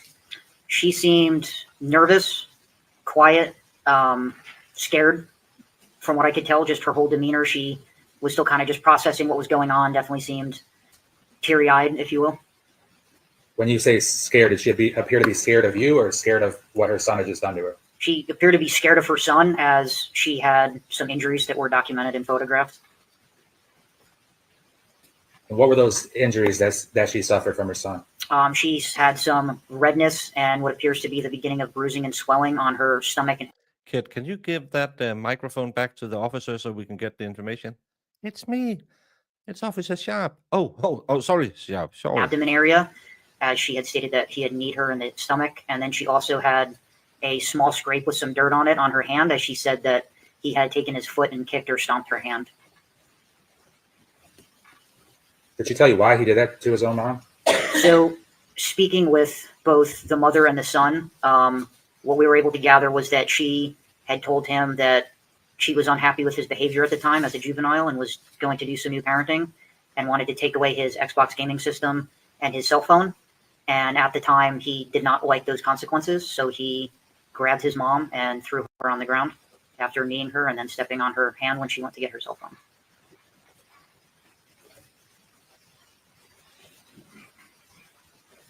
Yeah. Now, was there another lady there, the grandmother of the defendant and the mother of the victim? Yes, sir. So the defendant's grandmother and the victim's mother was also present at the house as they were eating dinner together that night. So they were having a family evening, the grandma, her daughter, and the victim's son, correct? Correct. Those three individuals were the three people in the home that night. And did you have an opportunity to speak to the grandma as well? Yes, sir, I did. And did her statement corroborate what her daughter was saying? Yes, the grandmother's statement that she provided to myself and Deputy Jankowski was consistent with the statement given by the mother and the victim.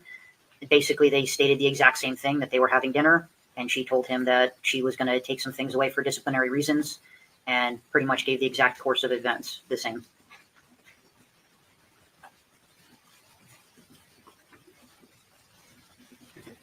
Very possible, but only for men. Now, did you see any marks or bruises or injuries on the defendant? On the defendant, we did not see any marks, injuries, or bruising on him at all.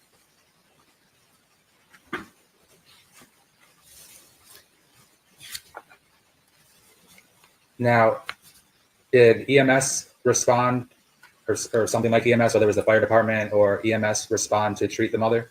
Honestly, sir, I do not recall. What happened? How was that case resolved that night? Who got arrested? That night, Collin was placed under arrest for domestic violence against his mother for battery by strike.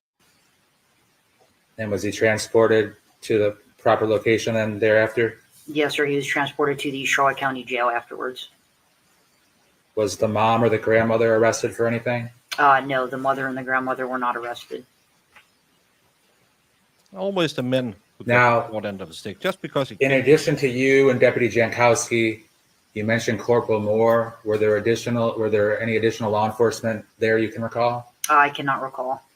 Is it a fair statement that the three of you were doing multiple, multiple things, and were each doing your own part of the investigation, and not necessarily all three of you together at the same time? Correct. We were all doing different things together. I was going and getting paperwork at different times to provide the victim, such as Marcy's Law paperwork, as well as victims' rights forms and things like that. That's, I believe, Ponce de Leon. Didn't they mention that in Pirates of the Caribbean 4, which was really bad. They should have stopped after number 2. While other deputies were doing other tasks on the scene at the same time. Now, when you went to get that paperwork, you mentioned victims' rights and Marcy's Law. Did you or one of your fellow deputies provide that to the victim, Kathy Griffith? Yes, sir. And Yes.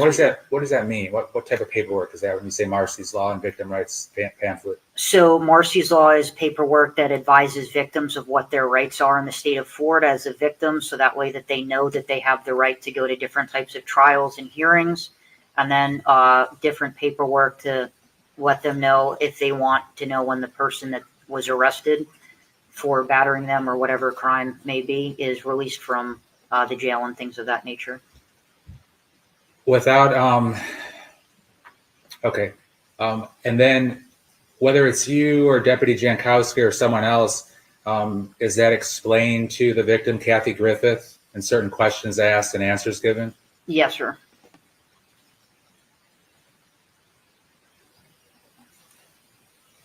If I may have a brief moment, Your Honor. You may have 2 brief moments.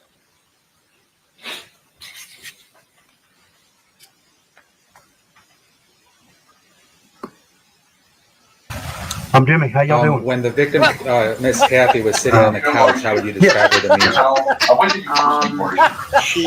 I remember that I had asked her if I could get her an ice pack or anything like that, as she said that, the injuries that she had was sore. Describe her demeanor.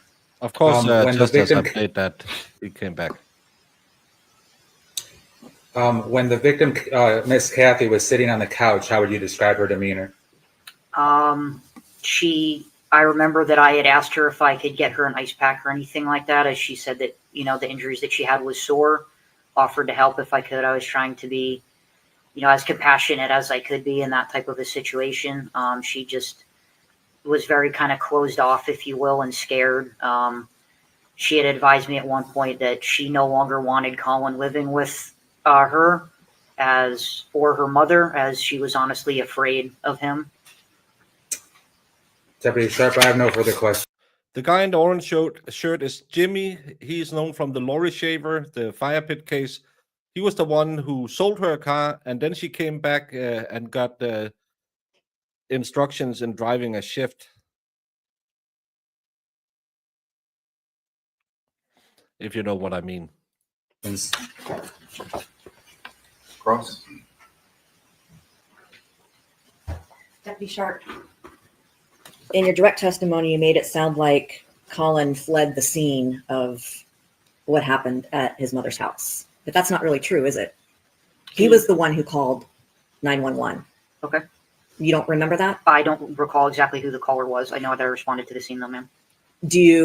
Are you aware now that Collin was actually on the phone with Corporal Rentis, one of your supervisors, when you arrived on scene? Yes, he was on the phone with Corporal Rentis, and then also I recall that once he was placed into a patrol vehicle, he was also on the phone with Corporal Rentis as well, as they had previous interactions. Right. So Collin is reaching out to describe to a law enforcement officer what just happened. I don't know what his conversation with Corporal Rentis was, ma'am. Did you interview Collin? When you say interview, do you mean did I get a sworn statement from him?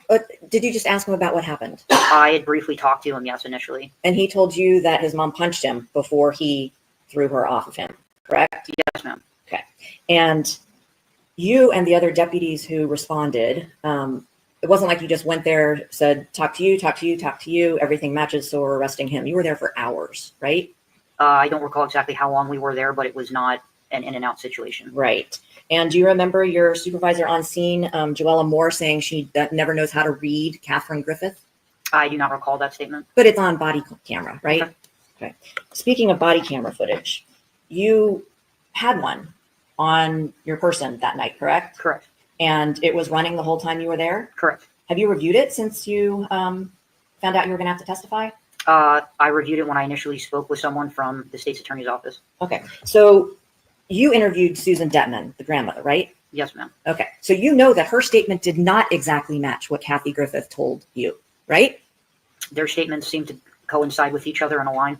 That's what your opinion was, right?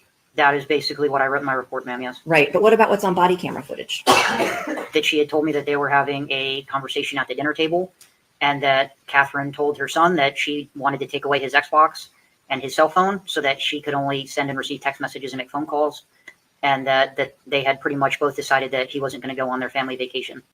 And then Susan also. Hey, Jamester, how are you doing this fine morning?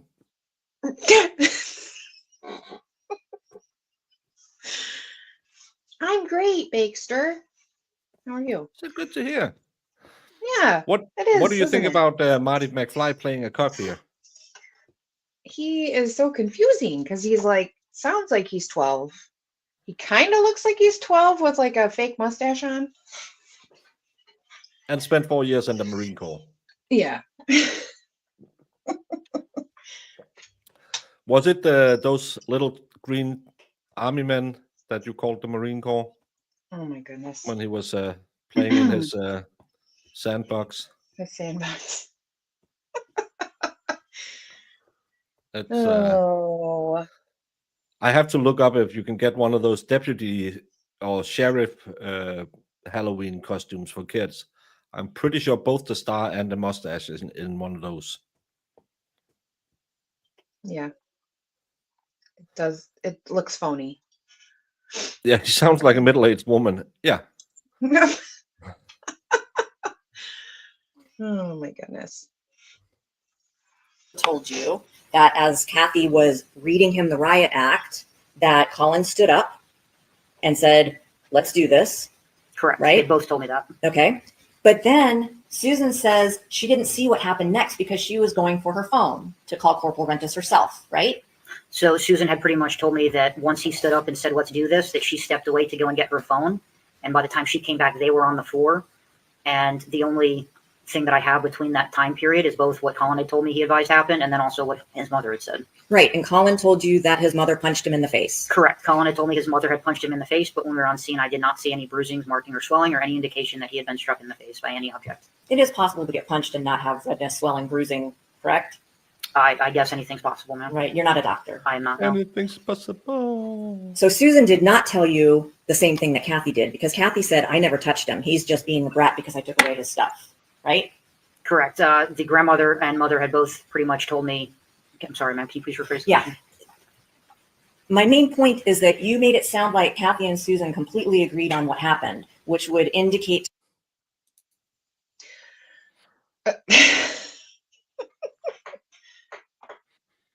Yes, it looks like a Halloween costume.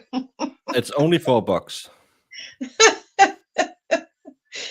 Get yourself a cop mustache. Somebody send Baker a cop mustache. For this trial. The grandma went to get her phone and then they were fighting on the floor. I love how the state literally, I mean, again, we're still getting evidence out, but they really do make this seem like she is just a saint of a woman. And then they bring out stuff like, "Oh, well, didn't you hear that she was assaulting him?" Like, I mean, regardless, we don't know if it's what's what, but yeah, like it's just and that's always in these type of cases, kind of cases. You're sitting here thinking, but again, he will go to prison for this for life because she isn't here anymore. To the jury that Susan supported what Kathy said. Yeah, he's not trying to pull a fast one. And when he says, "I don't remember," it's not like the guy in the Ponzi scheme trial. You clearly got the feeling he could remember but didn't want to say it. This guy just, "I don't have my report." Said about her not punching Collin, but Susan didn't tell you that, right? Correct. Susan had told me that they initially got into an argument and their statements were the same. Brendan is asking if HR is available today, Jamie. No. They're out of office today. Oh, sorry, Brendan. He's out of office. Yes, I am going to Dollywood. Oh, I got to get my flight. Gonna get my plane ticket Sunday. Until Collin got up and said, "Let's do this." At that point in time, the grandmother advised she was not present and did not see what happened from the time frame that he got up and said, "Let's do this," until she came back and they were already both on the floor. Both on the floor. Now, Collin was quite forthcoming with you, right? When you talked to him, your interaction? So I had talked to him initially, briefly, and then when I went to go and get a sworn statement from him, he advised that he wanted to speak. I'm going to stop you right there. He was talking on the phone to Chinese. Corporal Rentis the whole time he was sitting in the car, correct? Correct. He was sitting in the back of the car. He's Officer Sharp. I think Albert Sharp or Sebastian Sharp. He did say it to the judge. Anytime an officer walked up to him, they could capture his face and his voice and whatever he was saying on camera, right? We had our body cameras on. Right. So that's a yes? Yes. So Collin says his mom punched him and he defended himself by kneeing her and throwing her to the ground, right? That is what he stated. And that's on body cam. Yes. Okay. And then Kathy says, I never punched him, right? Correct. And Susan says, I don't know what happened. She may have punched him because I wasn't there when that happened. Correct. Okay. You all chose to believe Kathy over Collin, correct? Based on the evidence that we had seen to coincide with the two different stories and with what the grandmother had told us from the different points in time that she was there, it appeared that the mother and the grandmother had similar stories, or from what time periods they were both there together, that matched. And like I said, based on the physical evidence of injuries that the mother had and the son's lack thereof, that was where the evidence led us to go. So your body cam would also show the alleged injuries to Kathy, right? Yes. And when you're, I know you were still in training, but I am sure you have learned, if not before then, that when there's a domestic incident and allegations from both sides about what may have happened, knowing the family history is important, correct? Like family dynamics between mother and son? Yes. And maybe prior acts of violence on either side? Is that important to know too? Towards each other? Yeah, or towards anybody. So once we had placed Collin under arrest, we did check to see if he had any previous arrests for domestic violence or battery, and we did not find anything. Right, but you found some for Kathy, right? For domestic violence? Mm-hmm. As the victim, I did not go into her background and check to see her criminal history, as she was a victim in this case. So you weren't aware that she has been arrested for domestic violence battery on another family member before? No, I'm not. Would that have made a difference to you in how you approach this case? No, ma'am, it would not. And are you aware that... Your Honor, I don't object to anything further about subject matter like that as irrelevant to what he's doing. So are you aware that Kathy Griffith had been arrested before for stabbing her then husband? No, I'm not. Are you aware that she was also alleged to have burned him with a terrarium heat lamp in that same incident? No, I'm not. Are you aware that Kathy Griffith was on videotape shown to law enforcement and a DCF investigator driving her car and pinning her then husband to the house, between the car and the house, in front of her children? I am not aware of that, no. So you're not aware that the incident where she stabbed her then husband and burned him with a lamp was also in front of her children? No, I'm not. As I had said earlier, I have no previous interaction with either one of those individuals or knowledge about their previous history. Are you aware that Kathy Griffith had threatened to kill multiple members of her then ex-husband's girlfriend? I am not aware of that, no. Are you aware that she was actually contacted by law enforcement on her way to their home in Homestead? No, I'm not. And you're not aware that she was on an audio recording saying she was going to kill all three of them? I'm not aware of that, no. With her gun? I'm not aware. Are you aware that she has pulled a gun and threatened Collin in the past? No, ma'am, I'm not. And that happened in Charlotte County just 2 months before this? I'm not aware of that incident, nor did I have any involvement in that case. And are you aware that Kathy Griffith had pulled a gun and threatened to kill her mother's husband? No, I'm not. Would any of those prior instances, if you had known of them at the time, would they have made a difference in how you treated this case? So I would personally say no, they would not have made a difference to me, because I would have gone into this case as it is a separate incident from things that happened previously. And in this case, you have to treat in different cases, or any case, you have to treat different. You can't take other instances into account into how you look into cases. Collin was taken to jail that night, you said, right? Yes. And you claimed that, or you said that Kathy claimed she was afraid of him. Yes, I did. Are you aware that the very next morning, she insisted on taking him home with her, despite Collin saying, I'd rather stay in jail than go home with my mom because I'm afraid of what she'll do to me? I was not on that call, nor was I aware that that call even came out. I don't have any other questions. Redirect. That's brief of it.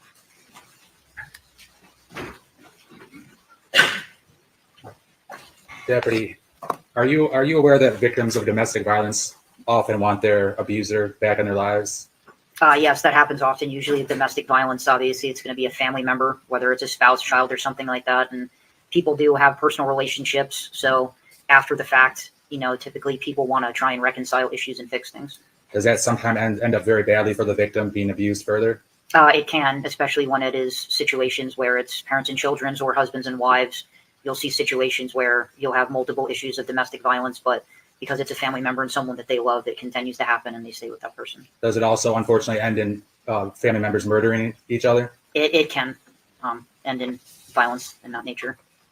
Now, the defense attorney was asking you a lot of the questions. Were you aware of things? Were you aware of things? Were you aware of things? Do you know if all or any of the information she was asking about is true or accurate, or what source it's from? I have no idea of anything that she was asking me because I've had no other involvement with Collin or his mother. And as I had said, I treat that case as its own individual case, as it has no reference to other cases or instances that we've dealt with. Now, the defense attorney was inquiring about you a lot about when she talked about Susan Detman, the grandmother, about the content of her statement. Mm-hmm. Is it accurate that Susan told you that her daughter was telling Collin that she would be implementing new parenting rules? Yes, sir, that is accurate. And the grandma told you that Collin would be having his Xbox gaming system and cell phone and other items taken away as a disciplinary action due to his behavior. Yes, that is an accurate statement. And these are things that Susan said the mother was saying to her son, correct? Correct. These are things that the grandmother and both the mother had told me in their statements that she was going to take items away due to his behavior for parenting. And they were so fed up with the defendant that they told him that the Thanksgiving cruise vacation he would no longer be going on. Is that correct? That is correct. And at that time, according to the grandmother and Miss Kathy, the defendant's response was, Collin stood up and said, "Let's just do it." Correct. So did you take that to mean he was challenging his mom to a physical fight? From both the statements that the grandmother and the mother had told me, yes, it sounded like he stood up and basically tried to show body language and intimidate his mother and say, okay, if you're going to try and take away my Xbox and my cell phone, then he wanted to have a physical interaction. So because the mom was trying to discipline and parent her child, the defendant physically did what to his own? Let's just put it to rest. He's not a transgender. He's just a guy with a very soft voice. So at that point, from basically what the mother had told me, is that he had kneed her in the stomach and thrown her to the ground. And when she went to go and get her cell phone, he stomped on her hand. I have no further questions. Thank you. Is the witness released? He is, yeah. Ms. Thornhill? Yes. Thank you, sir. Thank you, Your Honor. I want to have the grandma understand because I want to know how that family. Her daughter got pregnant at 13. I'm thinking she's probably part of the problem.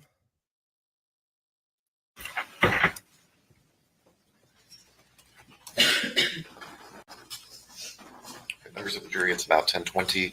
We'll take our mid-morning recess. Mid-morning recess. What have we learned this morning?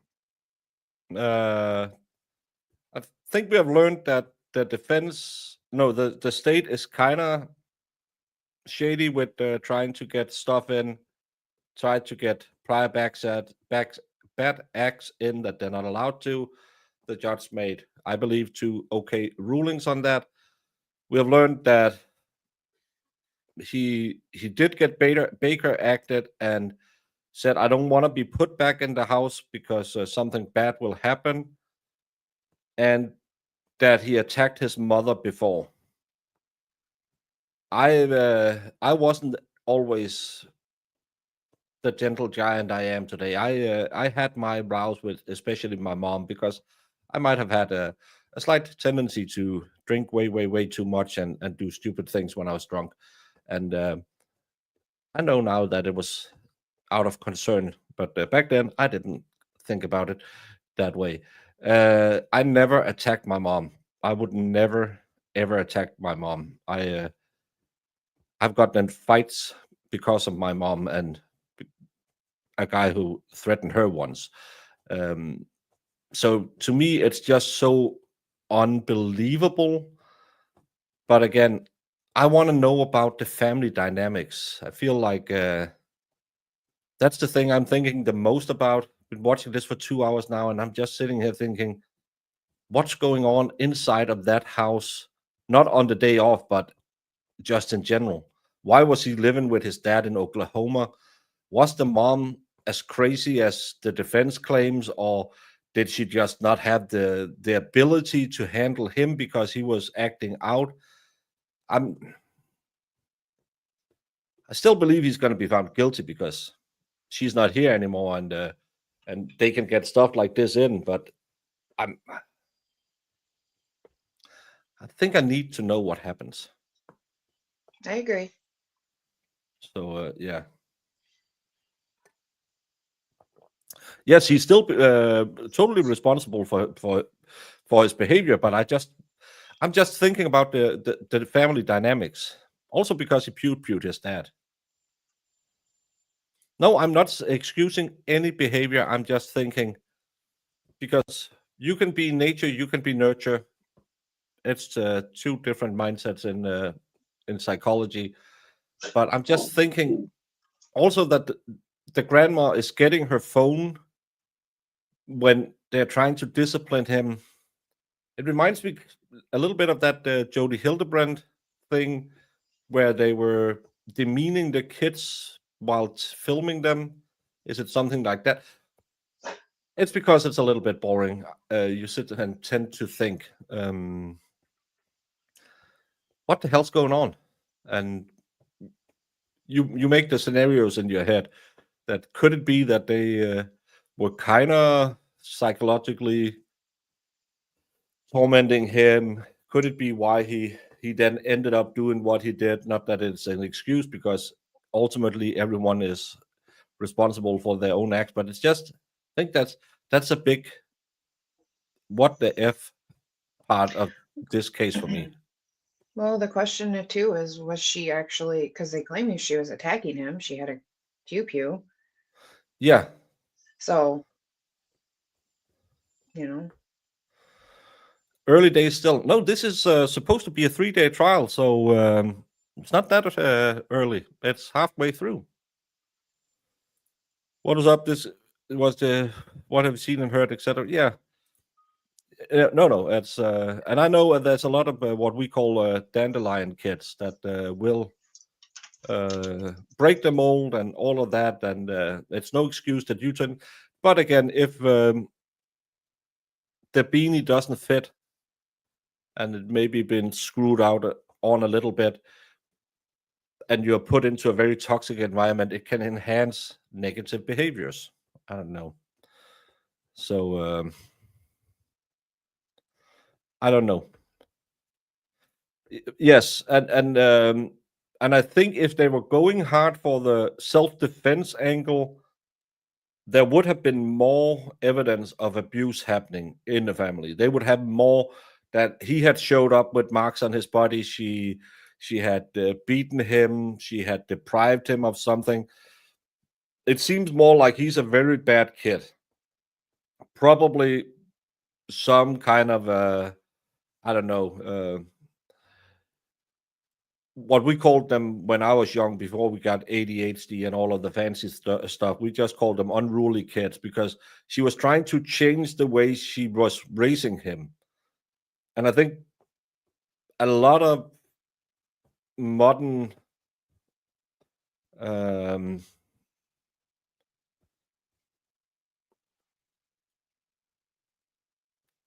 a lot of modern families probably have the problem that, oh, I'm just going to be friends with my kid and everything will be fine. And it'll turn out bad. And then in the end, because you were too friendly with them to begin with, you have to bring the hammer down. Because we heard her implement that he had to high step and he had to have something elevated over his head. To me, that sounds like he was probably a kid who couldn't shut up, sit down, and listen. But I've seen that around my kids, because I got kids very young, but I am still I'm very strict. My kids' friends always said your dad is really strict, but I didn't see it as that. I saw it as I had very clear boundaries for what I would allow, what you're allowed to say to me, what you're allowed to do, but you were always within the boundaries. You're fine. But if you said F you or something to me, yeah, you would be sent to your room. You would learn that you don't do that. I'll teach you the respect, because you can use that later in life. Where other people when I saw how they interacted with their kids, they were allowed to hit other people's kids, and oh, they're just kids. I never had that mentality because I grew up in a household where we knew exactly where the boundaries were, and as long as you stayed within them, you knew how your parents would react. And I think a lot of people today forget to set those boundaries because, oh, we got divorced. It's too bad for the kids. No, it's not. You still have to raise them as kids. So, yeah. My cousin was a good kid until his dad got out of prison and rehab. Then he went off the rails. Nana used to try keep it all together. Yeah, and again, you can have bad friends even though you grew up in with a silver spoon in your mouth and you were a straight A student. You just have that one wrong decision when you're 15 years old one night. Could be, could be. Yeah, it could probably be played into the sentencing if they have a history of it. If it's just, well, they just had they were butting heads. I don't think it'll play much in the sentencing.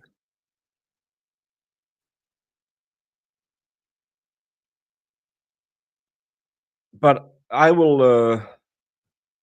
Yeah, it's late to try and parent a late teen, but it kind of seems like, I don't know. Do you still have those in America, military schools where you could send kids to get a more?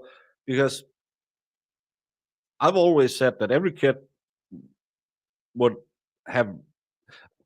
I'm for the mandatory draft that we had back in the day. Every kid should spend 6 to 9 months in the military because they are so pampered today. They should learn there's 3 meals a day. You eat it at these times. You shut up. You do what's told. You walk there. You walk there. You run there. You run there. No, I don't care. You just do it. Because I think one of the big problems we have in society today is the lack of discipline.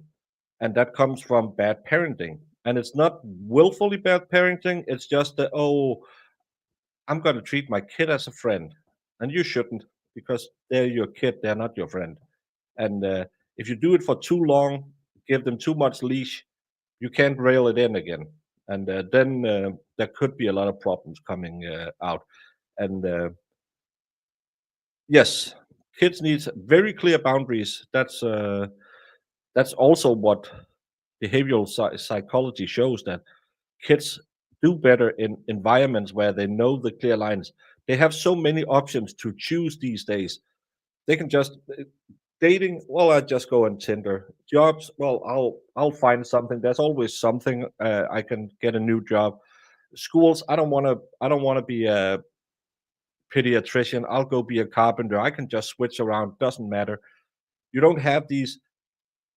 I'm probably the last generation where they kind of said, well, you're going to go in that direction because that's your skill set. We had papers in school saying, well, because I was lazy dyslexic, as they called it back then, I couldn't go study and go on to university. When I did the high school equivalent in Denmark later, I'm probably like an A- student, but I had no way of getting into those schools because they just said that wasn't for me. So go get a trade. And nowadays it's well, if you can't make the grade to get in, we'll just lower the grade. That doesn't help anyone. Just be miserable with another 4 years in school. No, but it's a punishment, and probably also to wear someone out. All 3 of my children have never heard me swear. I never heard it from my parents either, and all 3 are very polite and kind and never swear in front of me either. Oh. My sister was 4 years old, went to a nun-led kindergarten, and they called my mom and said, "Your daughter swears a lot. Where did she learn that?" And my mom said, "She has 3 older brothers." "Oh, that's okay. But could you please tell her not to swear that much when she's in kindergarten?" I talk like a sailor, and my youngest daughter uses it against me when I say, "Could you please not say stuff like that?" I said, I learned it from you. Oh, yeah, okay.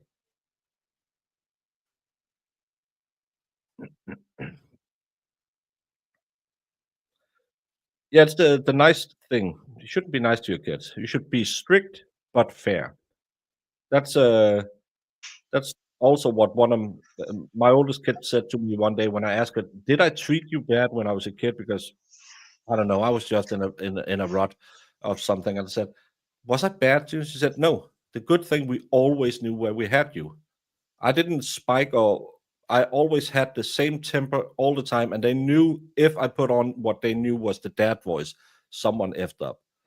So she said, "We always knew where we had you," and that's really comforting because then you know, okay, if we are gonna act up, as we say in Denmark, firework, no, firewood is gonna fall. Both my brothers went to military school. Bums.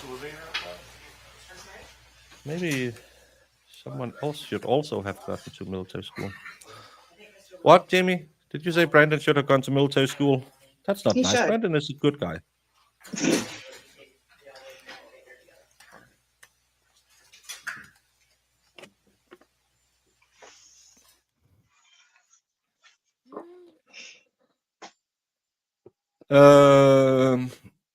No, he didn't get away with it, but they just couldn't prove it wasn't self-defense.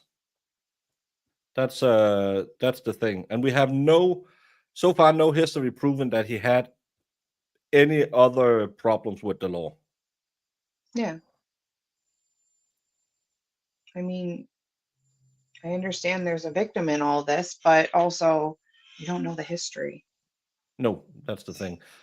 And Lolita smiles. I had the same with my kids. Well, my kids I forced them to read an hour every day they were with me. I had them every other weekend, and I took their phone and put like a timer for the kitchen. I said, no TV, no iPads. You're gonna read a book for an hour. Just because sometimes you shouldn't have all this stimuli and sensory overload. You can just read a book. That was hard. My youngest daughter really didn't like reading, so we tried 20 different books to find something she liked, and then she kind of enjoyed the 1 hour come down where she could just be herself and be in her own room.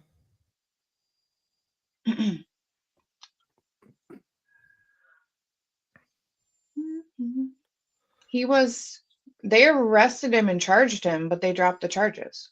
Yeah, they couldn't prove it wasn't self-defense, but they might charge him again after this. I think that they wanted to put in yesterday that he hadn't been charged, but he had been charged, but they dropped it. And that's again was a little bit of the shenanigans that this prosecutor is trying to use. No, he wasn't punished for deleting his dad because, again, they couldn't prove it wasn't self-defense. Mm-hmm.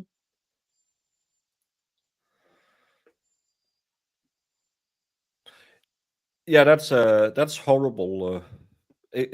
Again, people who don't who shouldn't have kids breed like I don't know, but then you have other people who I've been through it with family members who tried for 5-6 years, and that's not always fun, especially because I was just an idiot and got drunk, and then I had kids. But they really, really, really wanted them. I like my kids, but when I was 23 years old and said, "Hey, I just knew you for 14 days. You made me pregnant," I wasn't really excited, and yay. So, but that's why you should have kids when you're young.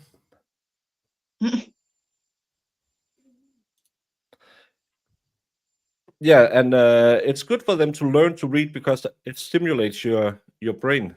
Having everything put into your head by just watching cartoons, you don't get to use your imagination.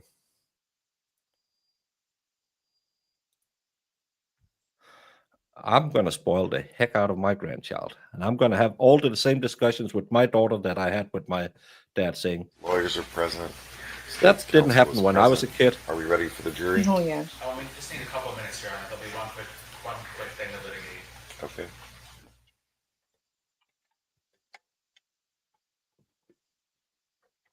You should spoil the heck out of your grandchild.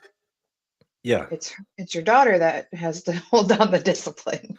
Yeah, I don't care. I'm leaving at 5 o'clock then. She has to take care of all the sugar highs. Well, I didn't say the marriage were perfect, Brandon, but my kids are perfect. With the Charlotte County Sheriff's Office. Just wait till I win that And I want to $1 billion inquire from the court Mm-hmm. and ask permission for her to be able to say one of the things that she had mentioned before at the prior hearing we had. And that was the defendant telling her, as it pertains to the prior killing. He made a statement to her that when he was talking about killing his mom in the future, he mentioned that he's killed before and he could kill again. It would be my intention to ask Your Honor for her to be allowed to say that, as it would not be contrary to the court's ruling. She would not be saying, and she did not say that the defendant said that in the context of his dad, and she would not be able to say that anything about him killing his dad here at trial. But I would ask for permission to be able to ask that question. And I would say would not run afoul of Your Honor's ruling and what has already come in regarding that killing. And I would object to that, Judge. It implies something that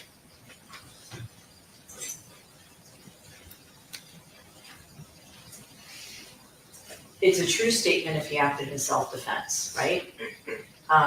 But the statement alone, without getting into details such as it was self-defense, make it extremely prejudicial. And I think that the prejudicial effect of it would substantially outweigh any probative value. So it's a 403 argument. Remind me what the context of this conversation was in which the statement was made. What was going on?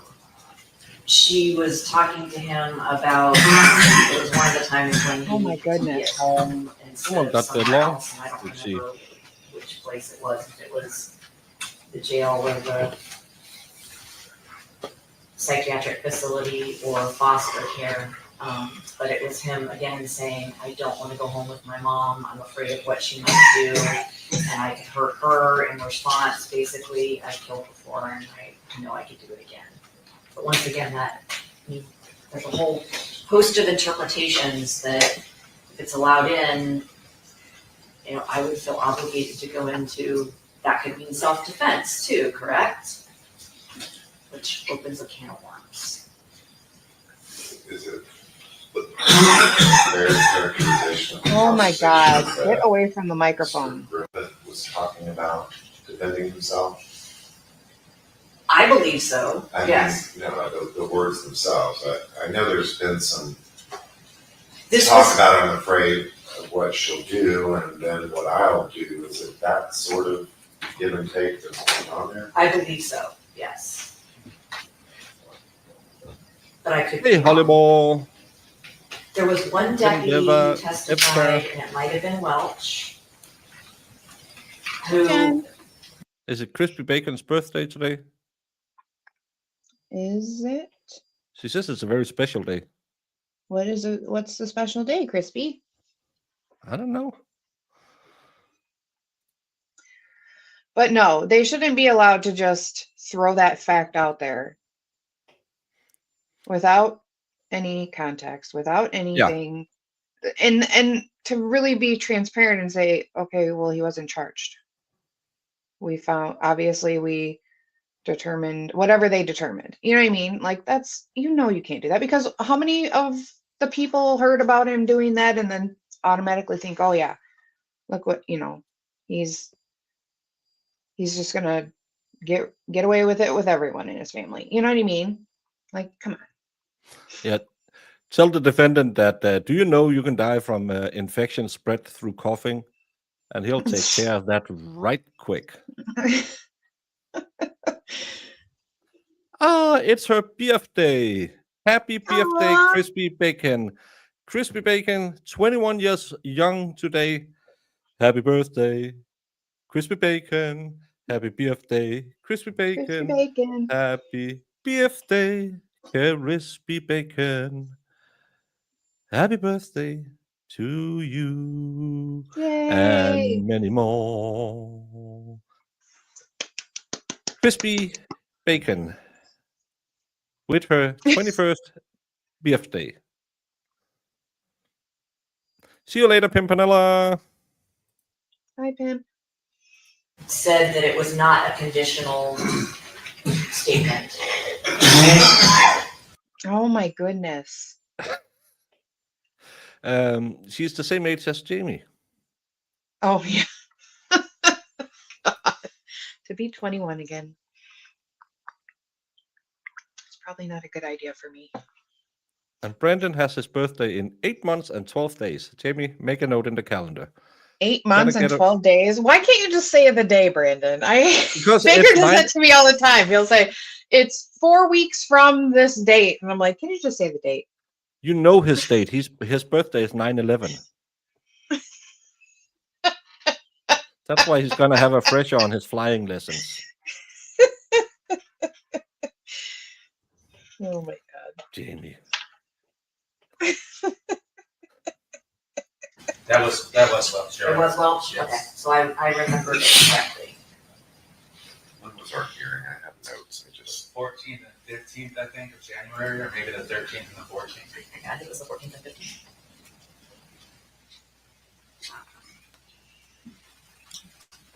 Yeah, Jamie. Why are you like this?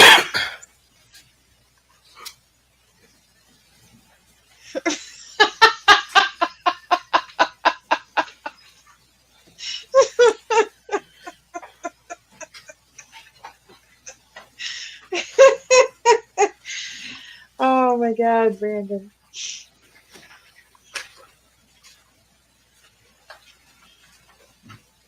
Yep, I'll jot that right down. All right, so my notes reflect this was the incident at Charlotte Behavioral Health when he was being released. And I don't have verbatim notes, but she testified that the CAD notes said that he didn't feel safe to go home. When the witness got to the facility, Mr. Griffith approached, said he didn't feel safe to go home or how he'd handle it. She said initially he didn't seem to meet criteria. She asked him why he didn't feel safe or how he didn't feel safe, and he said he would do something to his mother or grandmother. She asked him what he meant, and he said he would throw them out of the car or shoot or stab them. He said he's done it before and would do it again. Asked what he meant. He said he shot his dad, and he didn't want to go with either one of them. And then he was Baker active again. So He sounds like a Said hoot. if Your Honor rules it admissible, she Yeah, knows he understands that does. she will not mention that he killed his dad. I would ask Your Honor to allow me to ask that question, for her to answer that question, as it would be consistent with your ruling, and it's all I'm saying. anything additional? Nothing additional.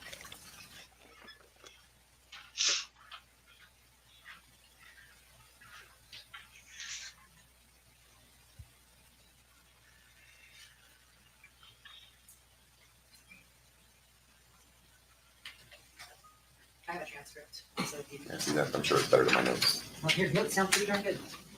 Here's the very beginning. It's not very long.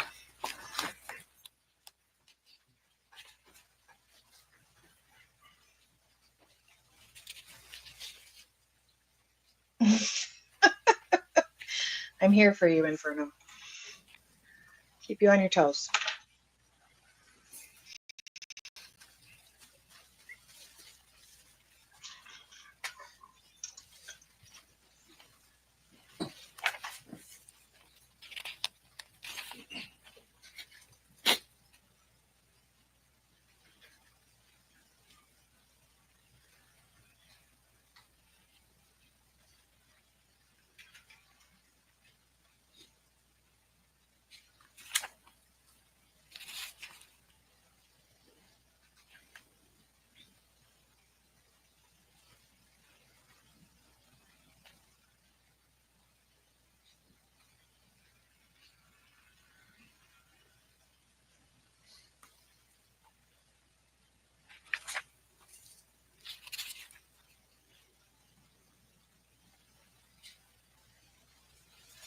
license, though.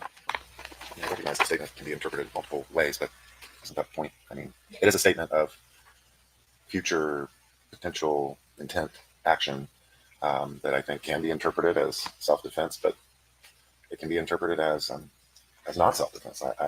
Because nothing in there says anything directly about being afraid of his mother or his grandmother, because he speaks about his grandmother. It just says and specifically his statement is, I'm afraid of how I'll handle the situation. Not I'm afraid of my mother, I'm afraid I'll be attacked and what I'll do in response. It's I'm afraid of how I'll handle the situation if you send me home, which is probative on the issue of premeditation, intent, so forth. So I am going to allow it. And it is out there that he's killed in the past. Right, So right. I understand. And let me ask you this then. Would I be running afoul or opening the door if I asked Deputy Welch about one possible interpretation of that is I've acted in self-defense before and I know I could do it again? opening the door to what? To any of the Oklahoma stuff. Mr. Levine, what's your position on that, dude? I think it would be opening the door, Your Honor. Well, it's only fair. I don't know why you would. I mean, I can't see how that's a that's question I the think whole you would match. ask the jury during your closing But argument. it's probably to keep the prosecutor from opening up the door and claim, oh, you opened it. So she just wants the judge's ruling that it doesn't open the door. Mm-hmm. Argument. What does that mean? The witness's opinion of what that could mean is neither here nor there, is it? I mean, we've had lots of opinions from officers about how they handle investigations and what's usual and things like that. And the ones I've heard objected to have, Yes. if you notice, have been sustained. Yes, So that's fine. I won't go any further. right, I'm not saying it opens the door or what it might open the door to, but I just don't think it's relevant what they think that could mean. So And noted for future objections as well. now sometimes those opinions might be admissible I understand. if it's within their area of expertise and it's relevant to an issue in the case, but much of what I've heard, well, all of what you've objected to, I've sustained. Yes, sir. Your Honor, if I may have just a So, brief moment to. Let me ask a question though. Yes. Well, you're going to tell her not to say anything about that it was the father or a relative. I mean, Yes. that was part of my order. Yes, I've told her I'm going to tell her again based upon the court's ruling. Will be updated. All right. All right, thank you. That'll just take a minute because she's outside. I bet she is, because we've seen that in other cases that it's really dependent on how they feel about the case and the lawyers. And we know she doesn't like Alan Jackson. Nah.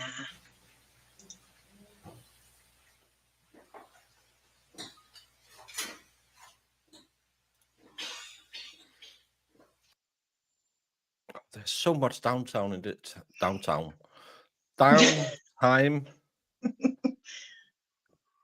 Yeah.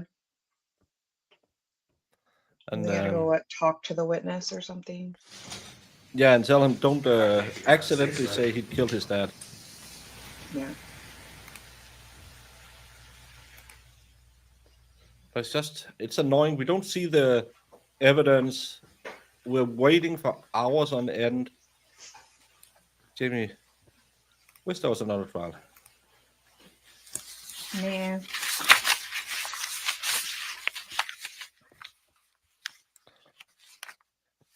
I have one judge and who is really,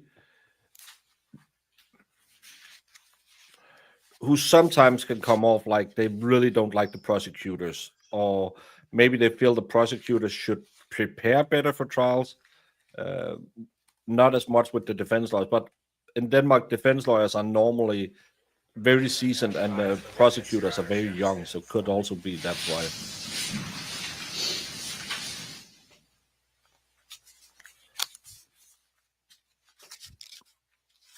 Gonna need a bigger boat.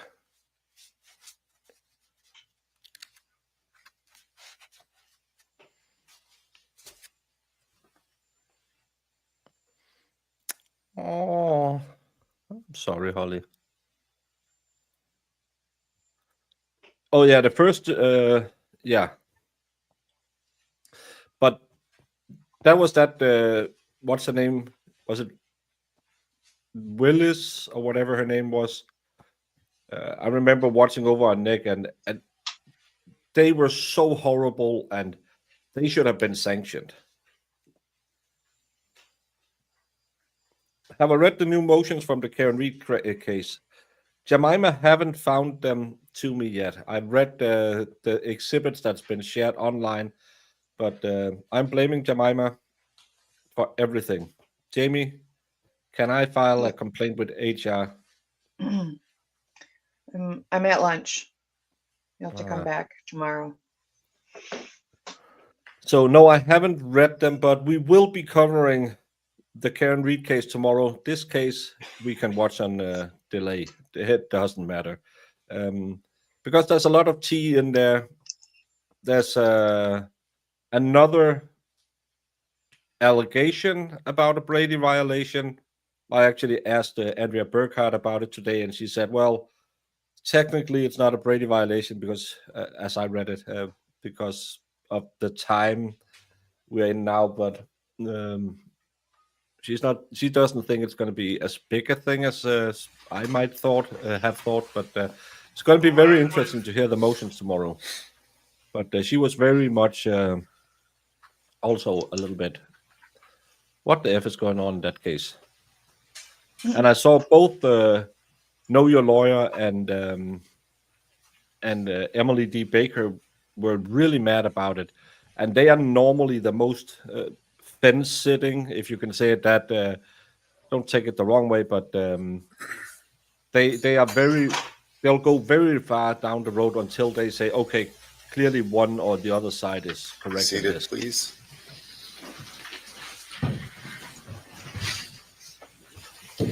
Even Next Keel witness, is better Mr. word, Levine. not fence-sitting. Thank you, Your Honor. The state calls Deputy Carrie Welch with the Charlotte County Sheriff's Office.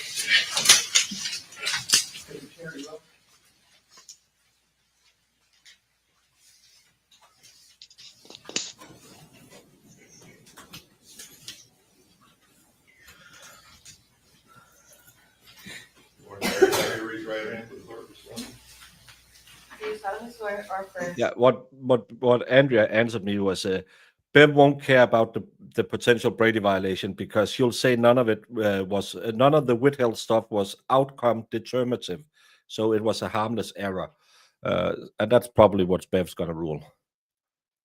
I know Your Lawyer channel, Danes. That's his name. But can everyone please keep their comments to this case, Broken Baker? If you would like to discuss other cases, please go to Discord. I will be in Discord while Brandon is running this trial. He just put you in your place. That was Yeah. funny. I'm sorry.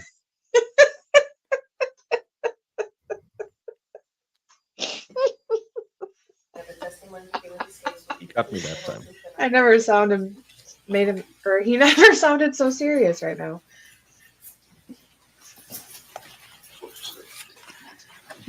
Good morning. Oh, that was funny. Good morning, Deputy Welch. May you please introduce yourself to the jury and spell your name? Yep, I'm Deputy Carrie Welch, Keriwelch. And where do you work? The Charlotte County Sheriff's Office. Tell the jury about your education, training, and experience. So I've been with the Sheriff's Office for 6 years. In that time, I do annual training with the Sheriff's Office, but I was also part of the mental health unit. So I did some crisis intervention training and extra training for de-escalation and things of that nature. Now, I want to direct your attention to the defendant in this case. Did you have an opportunity to come in contact with the defendant, Collin Griffith, around September 19th of 2023? Yes. Describe to the jury how that came about. So I was called to our Charlotte Behavioral Center, which is our Center for Crisis and Addiction Services. I was called there for the defendant being released from the facility, and they didn't feel that he was ready to be released. He was saying that he didn't want to go home. What happened next when you arrived there? When I arrived, I spoke with the defendant, and he made several statements about wanting to harm his mother and grandmother if he were to go back into their custody. And those several statements that he made about harming his mom and grandmother, what specifically did he say? He specifically said that he had, or something along the lines of that he had done it before and that he would do it again, and said that he would either push them out of a car, stab them, or shoot them. Were you concerned when he said this? Absolutely. Oh, I'm not As on a stage. result of that, I've been what did you talking do? behind the scenes. I placed him under a Baker Act for protective custody. Don't remove your like. Please keep the like for me. It's Brendan is a mod of the year candidate, so he's just trying to keep this on track. And I know it's lawyer, but if you look at the filing in the Sarah Boone case, he is mentioned as know your lawyer. And sent him back to the facility. And tell the jury a little bit about what does that mean that you placed him under a Baker Act? So Baker Act is for anyone that has mental illness or mental instability, someone that can cause harm to themselves or others. Now, when the defendant mentioned those 3 different ways in which he could kill his grandma and or mom, and he said he's done it before, what was he referring to that he had done what before? My mods are not allowed to. Brendan is a special. Jamie calls him her special little short boss guy. That's why he's allowed to say a few things. But we all know it's meant in jest. Mm. That's mean, Jamie. You shouldn't call him You that. really love to start drama, don't you? Yeah. You can't help yourself. If you, Yeah. do you need clarification? Yes. All right. Would you both approach, please?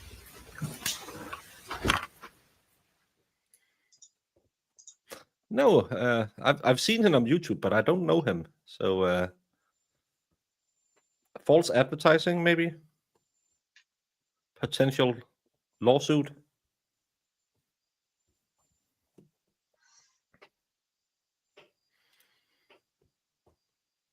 Did she not respond? Sorry, I missed it because we were talking. I think they went to sidebar. Well, like he said the question and then she had his face like, I don't know what to say. Yeah.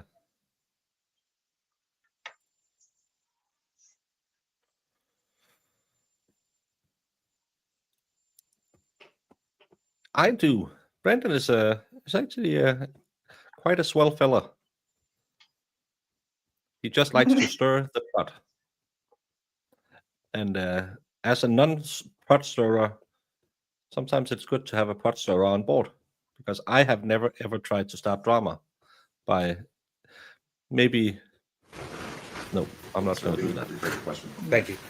Deputy Welch, when you said that the defendant said he had done it again, he had done it before and could do it again, was he specifically referring to he had killed before and could kill again? Yes. All right, I have no further questions. Cross-exam. We all know from the Laurie Shaver case, personal injury is where the money is. Back on September 19th, when you came into contact with Collin Griffith, that was at Charlotte Behavioral Health Center? Yes. And were you aware he had been in that facility under a Baker Act hold for several days leading up to your encounter with him? I don't know how long, but he was in the facility prior, yes. And are you aware of what caused him to be placed in that facility initially? No. Collin told you multiple times that he didn't feel safe going home, correct? Correct. And when he said, I don't feel safe at home, you all kept saying, well, if you don't give me something specific, you're going to go home. I mean, he wanted to stay in the Baker Act facility, right? Yes, he didn't feel safe. Correct. And Sergeant Schneider was there with you? No. At some point? No? This is separate from Sergeant Schneider? What time, if you know, was Collin supposed to be released from the Baker Act facility to go home with his mom? I don't recall. Okay. Is it safe to say that you responded to the facility hours after his release was supposed to happen? I don't recall. Do you remember going there at one point, finding that he didn't meet criteria to be re-Baker Acted, and then having to go back at another point? No. No? Okay. There's some times on your reports that indicates you responded at both 6 and at midnight. Did I misread that? Yeah, I don't recall going twice, just once. Do you have your report in front of you? I do not. Is it possible you went more than once? Not to my knowledge, no. So Colin is saying, I want to stay here. I don't want to go home. I don't feel safe at home. I don't feel safe at home. I don't feel safe at home. Because he said it multiple times, right? Correct. And y'all kept saying, you got to go home. You got to go home because you didn't think he met the criteria to be rebate grafted, right? Correct. And then finally he said the magic words that got him rebate grafted, right? I'm not sure what you're referring to. Well, once he said, I'm Yeah, afraid I'll she's making a hurt good or kill point. my mom or my grandma, you guys immediately put him back in the facility, right? Absolutely, it's a homicidal statement. Right. And that appeared to be his goal the whole time, was to get put back in the facility rather than going home with mom or grandma. I don't know what his intention was. 1 second. Again, the defense dementia. I remember everything the state is asking me. I don't know. Yeah. Well, I mean, she doesn't know what his intention is, but that defense lawyer made a good point. Yeah, but she didn't know All when he had to do. arrived or anything Yeah. either. Well, yeah, like a lot of the people. Deputy don't seem Welch, to is it a really fair know. statement that the defendant, in reference to killing his mom or his grandma, said, I will kill my mom? Yes, So it wasn't dependent on anything. It was, I will kill my mom. that's correct. Well, that's all he had to say. And when you asked him how that would happen, his response was throw them out of the car, she- shoot or stab. Yes.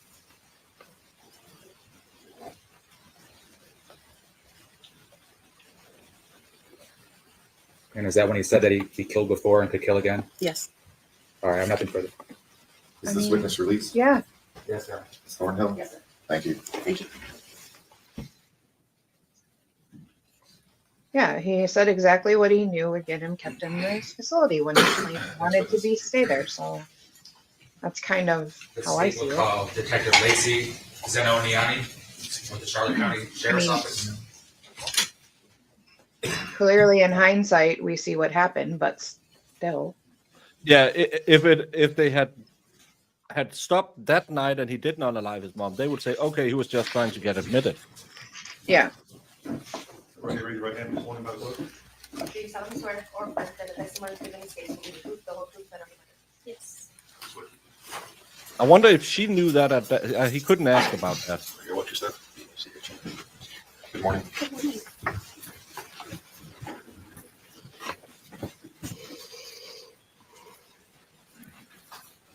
Detective, if you could introduce yourself to the jury. Good morning. My name is Lacey Ziniani, juvenile detective with Charlotte County Sheriff's Office. Oh, Could you spell your name for the record? ZENONIANI. And how long have you been employed in law enforcement? I've been employed in law enforcement for 5 years. Tell the jury about your training and experience. My training and experience started on road patrol for my first 3 years, and I have currently been in. I want to. This is what I want. I want to hear about his prior history to see if he always was a little. But her voice is awful. Oof. It's hurting my Yeah. ears. And she looks like Caitlin Clark. This position for. And the position you're in as a juvenile detective, what does that mean? So my position focuses on juvenile intervention and working with the youth within our county. My unit focuses on working with juveniles who are at risk. I also monitor our juveniles who are on probation and try to lead them into a successful pathway, as well as working with our runaways and just any juvenile who is experiencing issues or trouble at home. How did you come in contact with the defendant, Collin Griffith? I came into contact with the defendant. No, opening statements was the mom was crazy and attacked him from the defense, and from the state it was he was crazy and attacked his mom. Yeah. That's more or less what we heard. And he had killed before. It after the initial incident that occurred. It was forwarded to me for intervention purposes. What were your goals then when you got involved in the defendant's life? Our goals were to implement intervention and work with the family to assist them with resources and guide them to a successful pathway. Would you have interaction with not only the defendant, but also his mom, Kathy Griffith? Yes. Did you have any interaction with the defendant's grandmother, Susan Detman? Yes. And was that both in person and on the phone? Yes.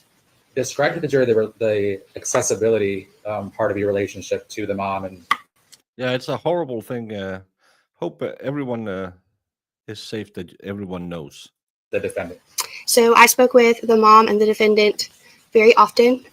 My role was to be available to them, again, for resources. So we would sometimes speak daily, sometimes speak multiple times a day. Whenever they needed to call, I was there to answer and assist with whatever they needed. On the day that Kathy Griffith died, did she contact you or try to contact you? I had yes, prior to she contacted me via phone. And was that a text message or a phone call, do you recall? It would have been both. And you responded to her at some point that same day? Yes. Was she alive to answer that phone call? Yes. Or, I mean, did she answer that phone call? Yes.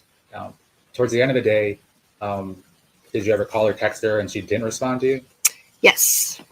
All right. Now, can you give us kind of like a time frame, the general month and year to the general month and year of when you would have been in the defendant and his mom's life? Roughly, we began intervention back in September of 23, and that would have ended September of 24, I believe.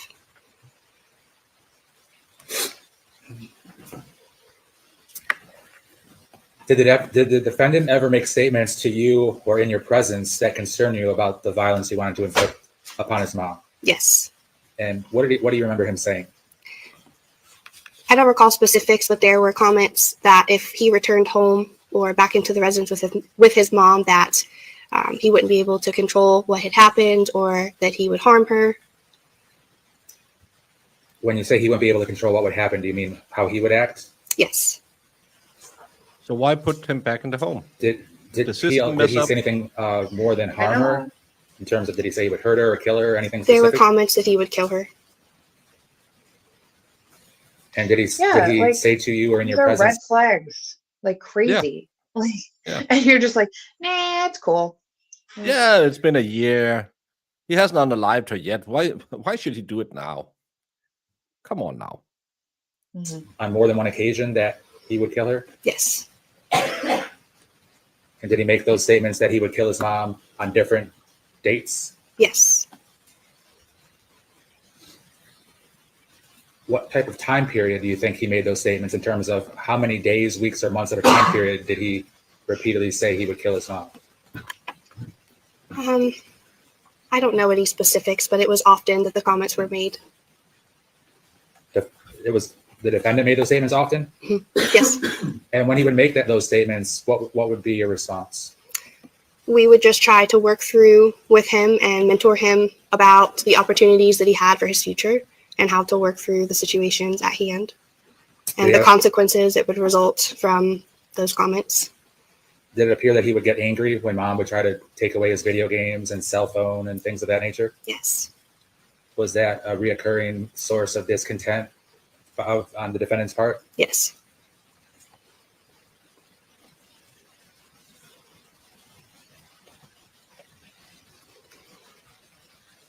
I mean, think about it. It's the same thing. Besides when providing, the government put Adam Montgomery's child back in his hands, Yeah, and then he happened to offer. I read somewhere they are going to have a hearing of what happened in that case because there was like 17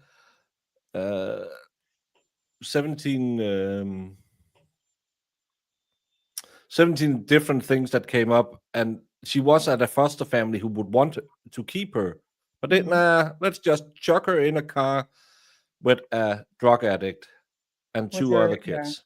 Her drug addict father, who has not even remotely got recovery or anything like that, showed And any I sign. haven't seen her more than 30 minutes her entire life. But That's the yeah. best place for a little girl who's just turning 5. Yep, and they're like, cool. Yeah. And then they have no repercussions about it. Like, they have nothing done to them. So. Well, there was that guy who used to be a CPS worker who turned a post office guy. Oh yeah. The guy He who left. did you check up on them? Yeah. How? Well, I saw them in a car and I waved at them. Yeah, I saw him from across the street and waved. I was like, yeah, they look good. They look like they're having a good time. Help to Collin and attention to Collin Griffith. Did you also provide that to his mom, Kathy Griffith? Yes, we did. Yeah, that's a good point, Fedorowski. He already unalived his dad, but it'll be fine. Come on now. Especially, oh yeah, I mean, good point, because totally Yeah, it's not not like even the thinking lightning about that. strikes twice. Yeah. That's But it's like he already had a situation where he was put in a situation where he, defended himself. We don't know what happened. I don't know the story, but apparently he defended himself against his father. So now he's sitting here saying the same stuff, and you're like, nah, he's yeah, just being a kid. Let's give him a little talking to. Was she receptive to doing what you told her to do? In the beginning, she would act like she was receptive, but would go against what was being discussed. And would she basically give in to cater to the defendant's desires? Yes. Do you think she was would give in too much and be too soft on him at times? At times. she also looks a little bit like Oliver Oil, or whatever her name is from Popeye. Put her in a red jumper. Yes, it's true. Yes. Olive oily. Now, from those many months that you interacted with the family, was it clear to you that she loved Collin and wanted him to be around her? Yes. Did she understand the danger to her life having the defendant around her? Yes. Did she know that he had explicitly said he would kill her? Yes, she made a comment to me that she was willing to accept her fate if that gave her more time with her son. Meaning she was willing to die die at the hands of the defendant as long as she had more time to spend with him? Yes.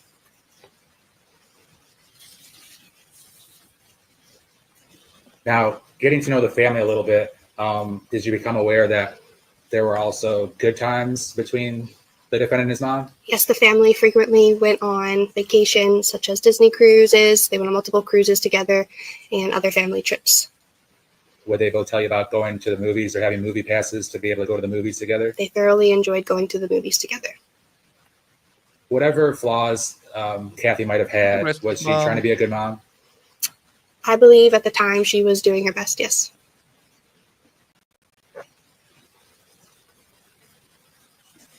From your observations over that many-month period, did the defendant have respect for his mom and her rules? No.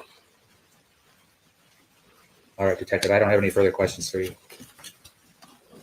Cross.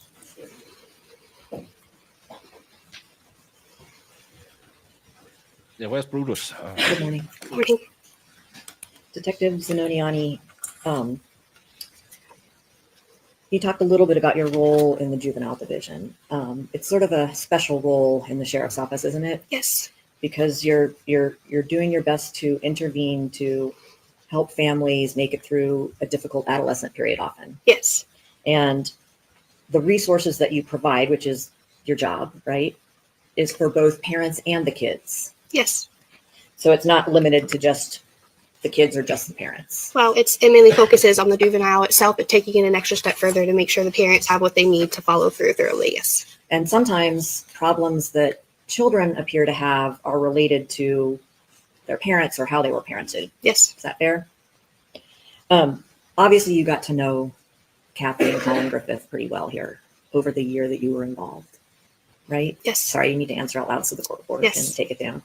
Did you also get to know Susan Detman? Yes. And as part of your job in getting to know the family and the dynamics, because that's important too, right? Yes. You came to learn quite a bit about everyone's background, right? Yes. Okay, especially Kathy. Yes.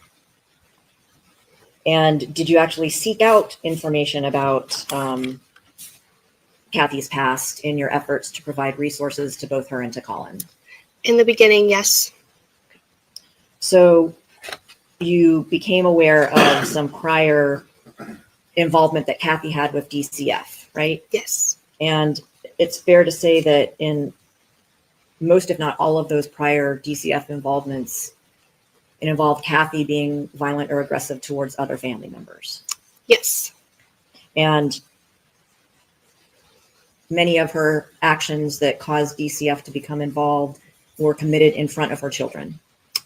Most of them that I recall, yes. And in fact, her kids were taken away from her, were sheltered from her at times, correct? I don't recall those specifics, but... Would it surprise you? No. And you're also aware that Kathy had been arrested before. Yes. Specifically for an incident that involved her stabbing her then husband in front of 10-year-old Collin. Yes. And also, there were other incidences where Kathy Thank you. committed violence upon her then husband in front of the children. Yes. Okay, so you're aware of the car pinning incident, which I call Yes. it, where she drives her car and pins her then husband to the house with her car still running. He can't escape, right? Yes.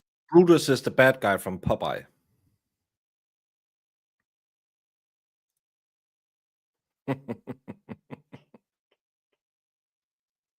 I'm sorry, I'm not good at drawing faces. And her older son, Christopher, had to go and yell and beat on the car and try to get a baseball bat to his name break is through the Pluto. windows to finally get his mom No, it's to Pluto's. release her then husband from.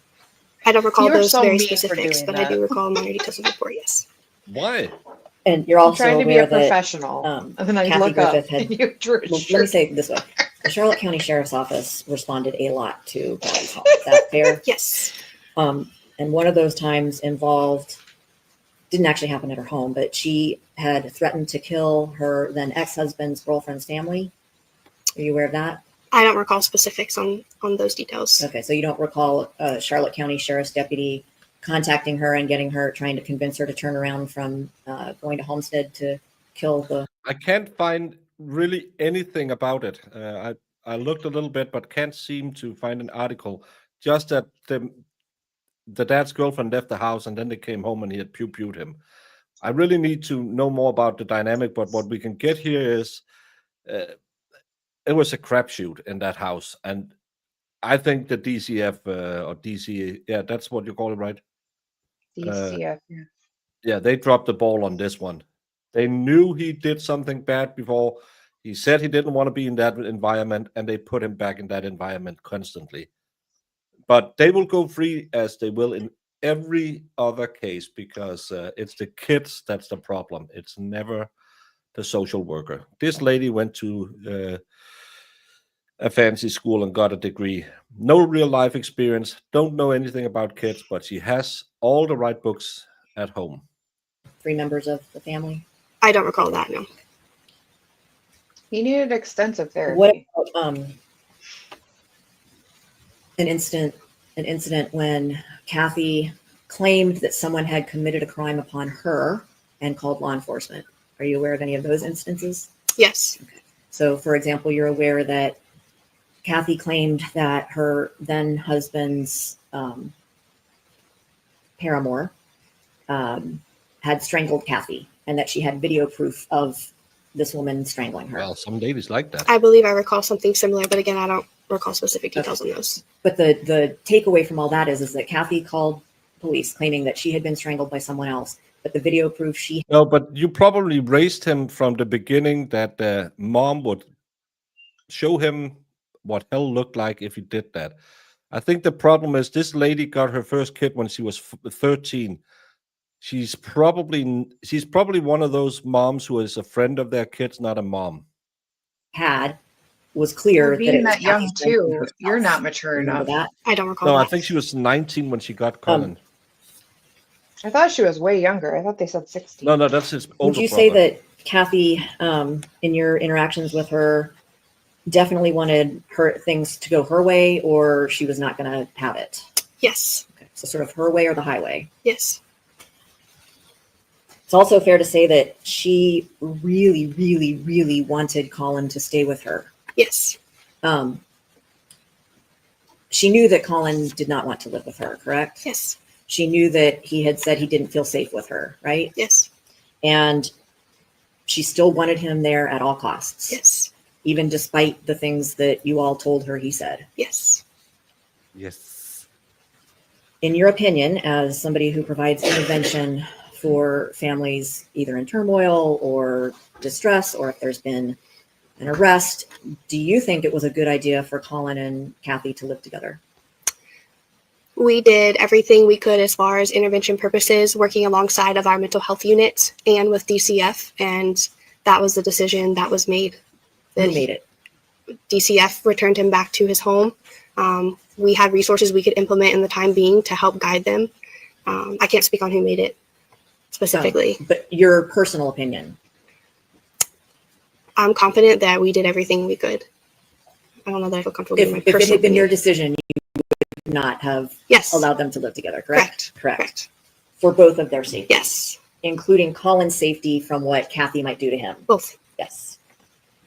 And sort of along that same vein, Kathy, in just the year that you knew her, was suicidal several times.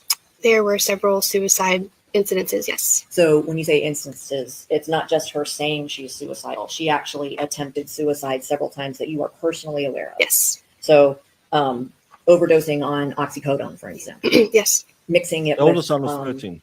alcohol. Yes. Are you aware of a time when she had a gun in her hand but had become so incoherent from the pills that she luckily didn't? Yes. She even posted things sometimes about wanting to kill herself. I Aware of that? never had access and or viewed her social media accounts to answer that. But safe to say that at times she really wanted to die. Yes. And went beyond just saying it, but actually tried to. Yes. So a kid that has So she unalived committed- someone and a mom that's highly unstable, a kid that doesn't want to be there, you said, in my best professional opinion, it'll be good as gold to put him back in the home with the mom because she is mentally unstable and Wow, like that's new, that's information. Like, so she tried to unalive herself and she was taking medication and drinking and had a pew. I mean, that's a scary situation. I had to step out while the lady police that could barely hear glasses on testified. Did any good witnesses come on after that or just to what's from this woman now on the stand? Yes. Lady Olivia here is probably the only one because this is a DCF agent who worked with the family, and it's the first real thing we got where we can see we've heard all of this. Well, he was just threatening everyone, but here we hear about how the mom was also kind of a mess. Yeah. On September 11th or 12th of 2023, so right when you first became involved with Collin and Kathy, did you speak with Collin about why you had gotten involved? About why This the was sheriff's office this happened in September last year, so she'd been on the job for 4 years. was, talking to them? Yes. And he told you that time that his mom had pulled a gun on him, right? Yes. And that she had pointed at him and threatened to shoot him? Yes. Or herself, or both? Mm-hmm. Yes. And he gave you a lot of details about what all she said to him. He gave a lot of details to the initial responding deputies who took the report, who would have had everything. I followed up the next day for intervention purposes, not mainly focusing on that, but figuring out how we can help them moving forward. And I mean, what he said happened. They forgot to file for. So he got a fast trial or whatever, a speedy trial. Is not unfathomable given Kathy's past, right? No. And you're aware that Kathy actually had a gun in her home at that time? Based on the information of the initial call, it was assumed there was a gun in the home, but she denied it being in there. There was no way for us to prove if it was in the home or not. But you found out later that there had been a gun in the home, right? Several months later, yes. Yeah. And so she lied to you about that. Didn't check? And she convinced everybody that she had never done such a thing, right? Yes. Are you aware that she actually admitted to her own mother that she had pulled a gun on Collin? No.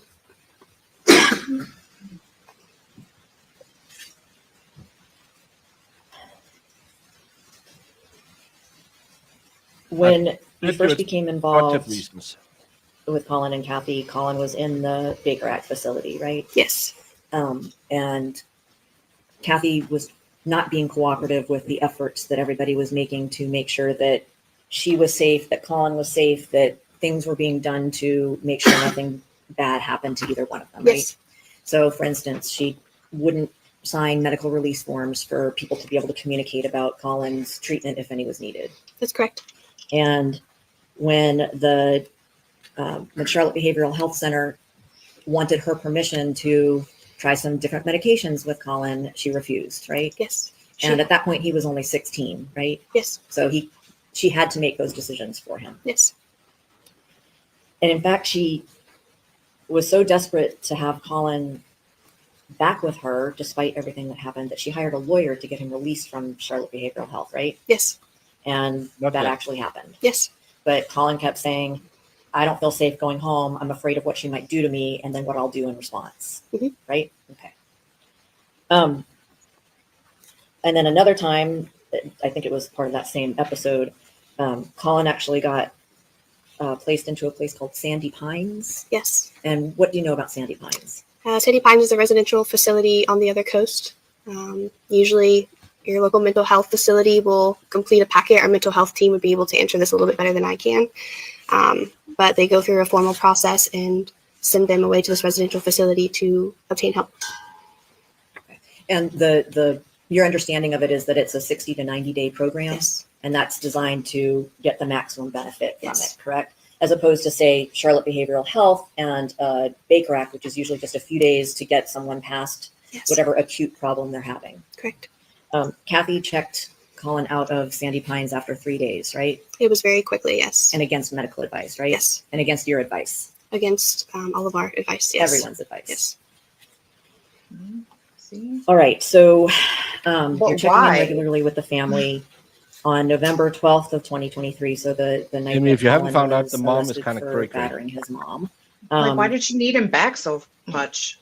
She was scared Well, of actually, him, this is right? the day before. I apologize. That's why There he might have been wanted some his contact dad to know between because he didn't want to live with either her. you or Corporal Yeah. Rentis, who is somebody you work with in the juvenile division, Yes. right? Okay. Corporal Rentis was also very involved with Collin and Kathy, Yes. right? In fact, I think you may have told me on another occasion that you had a really close relationship with Kathy in terms of you communicated more often with her, but Collin and Corporal Rentis would communicate most often. Yes. So Collin would reach out to Corporal Rentis more often than he reached out to you. Yes. But he did reach out to you sometimes. Yes. Sorry, I thought I heard something. So on November 12th, so the day before he got arrested, did you have any communication with either Kathy or Collin when he called Rentis and said, I don't feel safe at my home anymore. My mom kicked me out, but now she's calling me a runaway. I don't feel safe with her because she had a gun and she's threatened me before.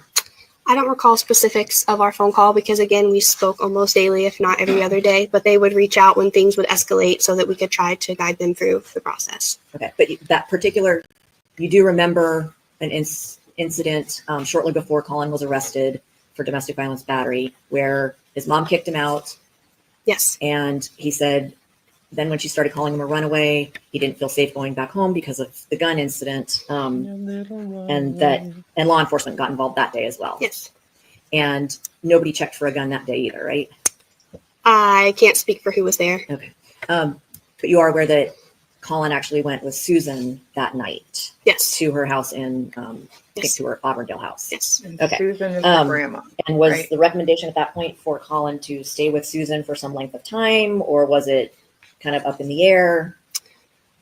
He had a good relationship with his grandma, so she was a good divider between the two to keep them separated. So we were just trying to keep them separate for a couple of days until things de-escalated.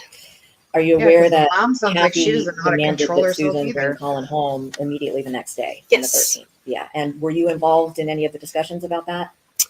I recall speaking with Catherine and advising her to let them stay separate for a couple of days. That she insisted that Collin Yes. be brought back to her home.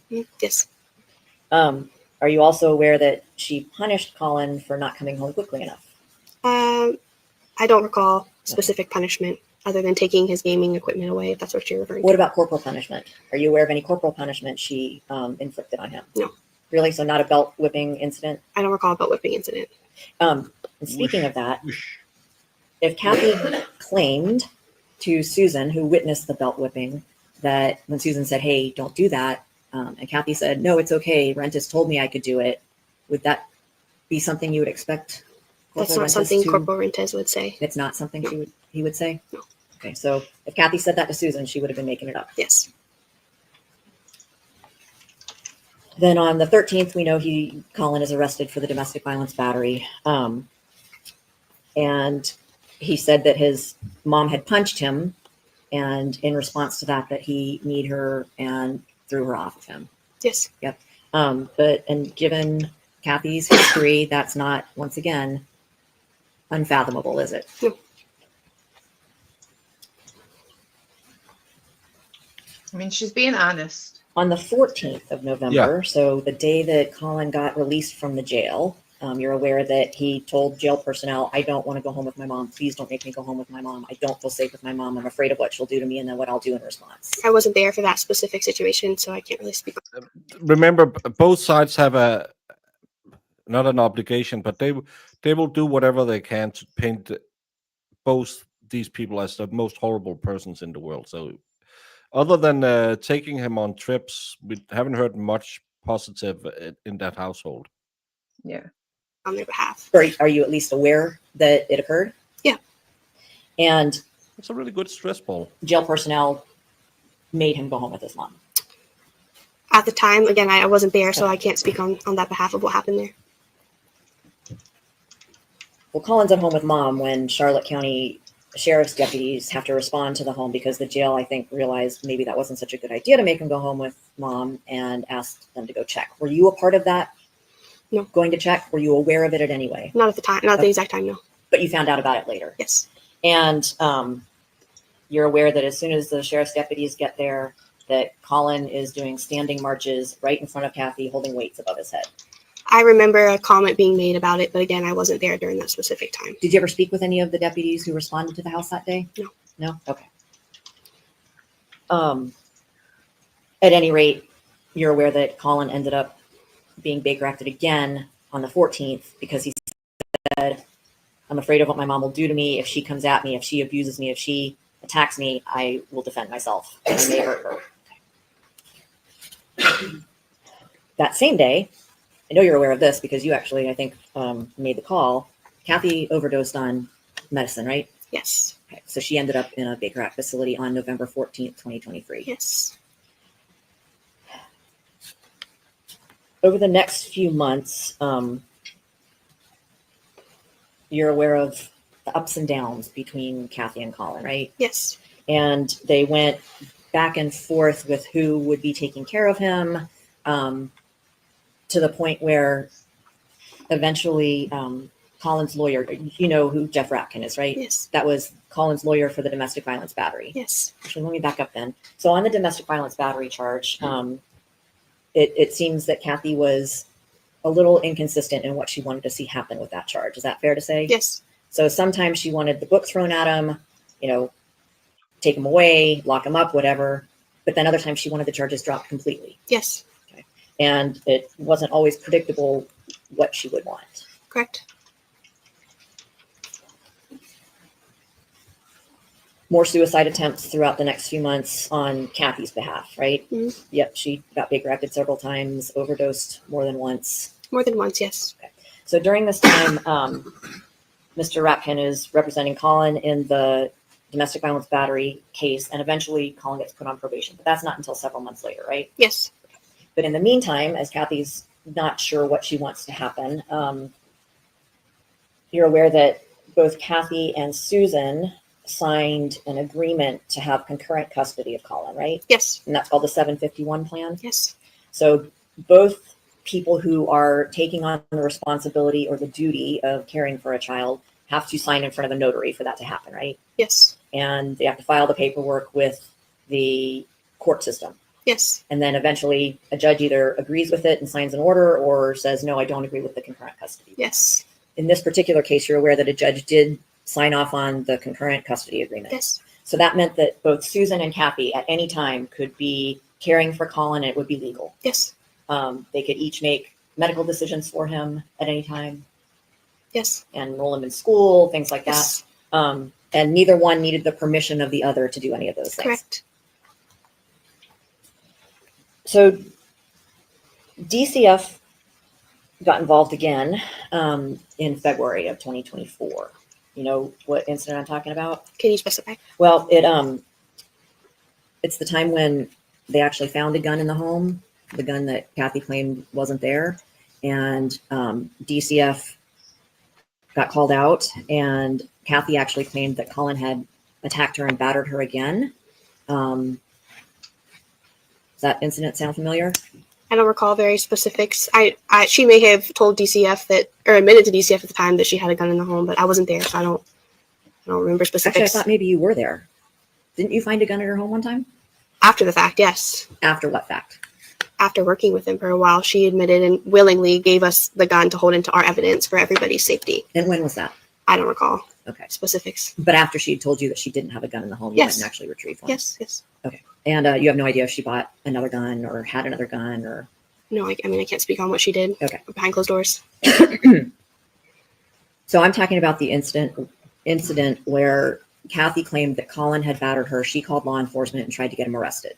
Okay. And the deputies looked at ring video from the home and determined that that did not happen. Are you aware of that?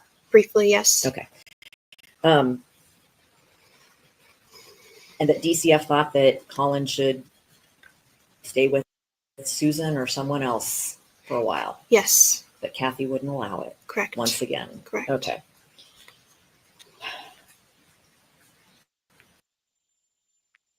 I think just it's Socialudvalget. It's the one who take care of it. Don't worry about it, Jamie. I'm just talking Danish. Okay.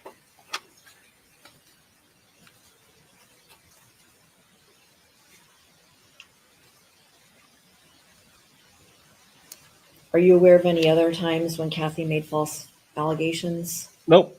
Still the state's case. I mean, But she it's the defense who is asking questions. made false allegations on multiple occasions, but unless you ask specifically, I don't recall. Okay. Like, what are you No, referring to? it's okay. I think you've given the jury a good idea of how trustworthy she was, which is not very, correct? At times, no.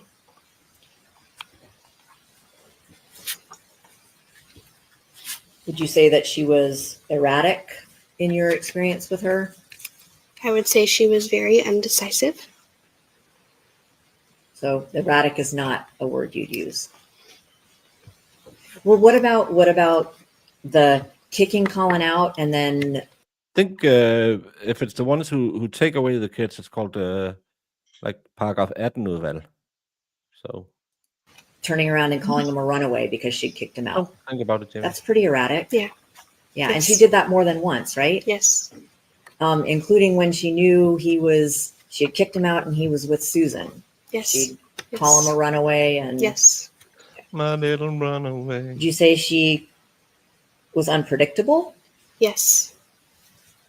How about manipulative? Yes. She manipulated you or tried to manipulate you and other law enforcement officers, right? I believe they both were, yes. Yeah.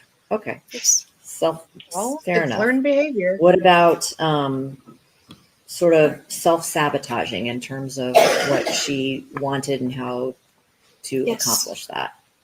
Yes? Yes. I want to talk a little bit about Collin's probation terms. So far as you know, he was complying with his probation terms, right? He was compliant with probation, yes. And those probation terms also allowed him to go out of county to stay with Susan, right? Yes. Okay, there wasn't any requirement beyond that other than letting his probation officer know that he was going there, right? Correct. And his probation officer was Monique? Yes. In all the time that you dealt with Collin and Kathy, Collin basically told you he would rather be in jail than with his mom, right? He made a comment. What about that he'd rather stay in a psychiatric facility than go home with his mom? There was a comment made previously, yes. And he also has said he'd rather be in foster care than with his mom. Yes. You should join the Discord. There are some hookers in there who twice a week do a a craft show. Marissa, no, not Marissa. Jemima is a hooker, so you can learn. Jamie, would you please grow up? A hooker is a person who crochets. Yeah, got it. You have a dirty mind, Jamie. I didn't. Nothing. No. It is what they are called. I am just using the vernacular of the cool people. So you can join, and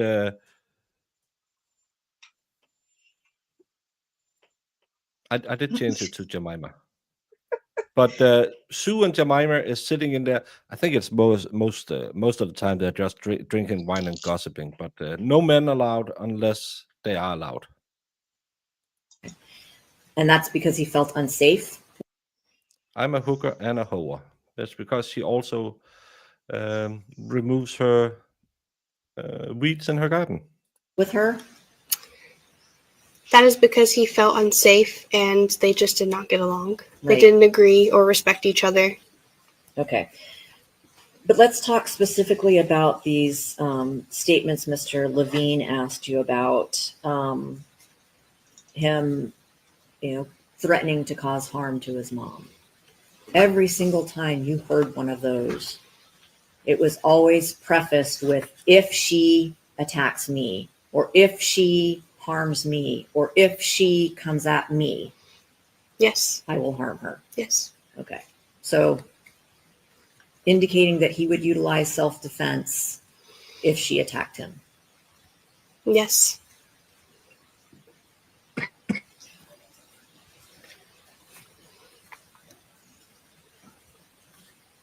On September 8th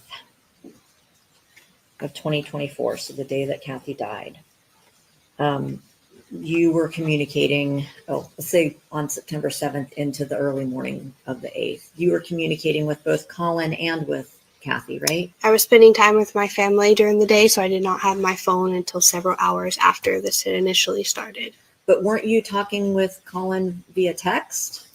He had texted me the day before, but I didn't answer, nor did I have my phone. Okay. So everything was after the fact when I had called and checked in that Okay. next I day. thought you said that you'd talked to Kathy on the phone sometime on the 8th. I talked to her the day that it happened prior to, but I Right. wasn't available the date it started leading up to it. I'm sorry. So on the 8th, you actually did communicate with Kathy. Yes.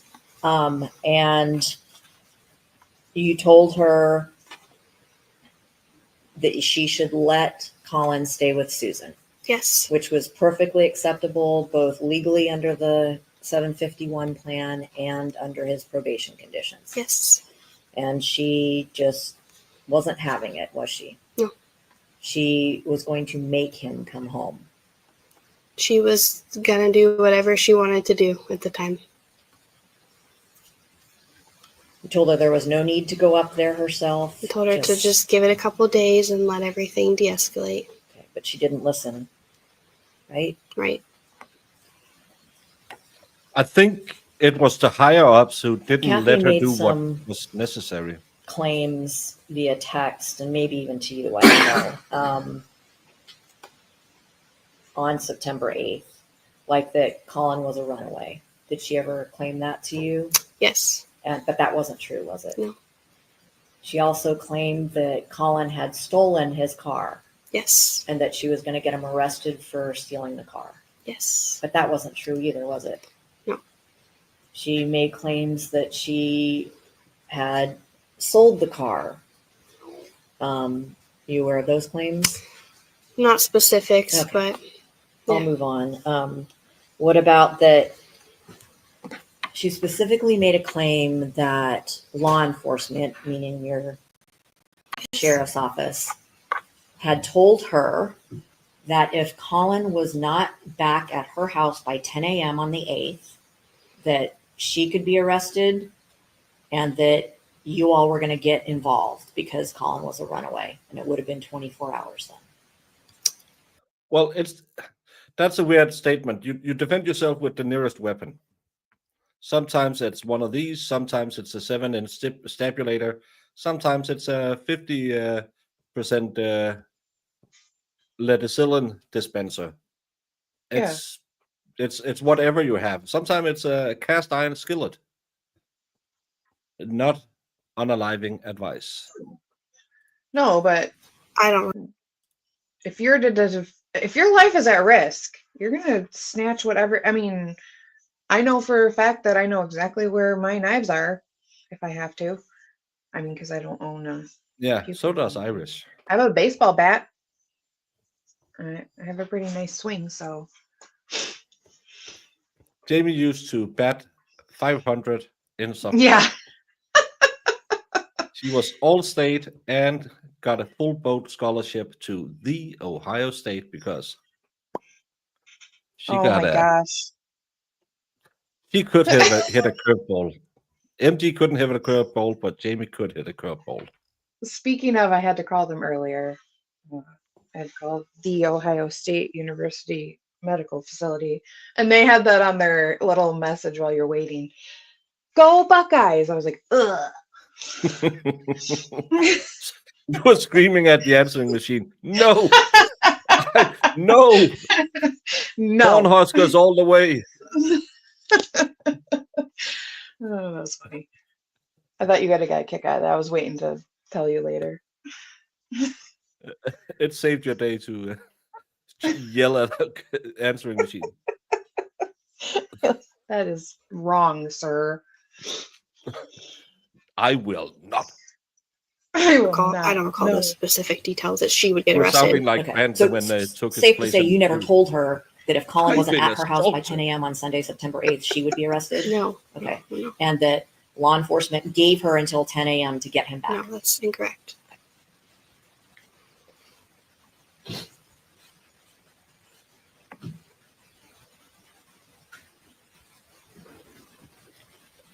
Had Kathy expressed suicidal thoughts to you in the days leading up to September 8th?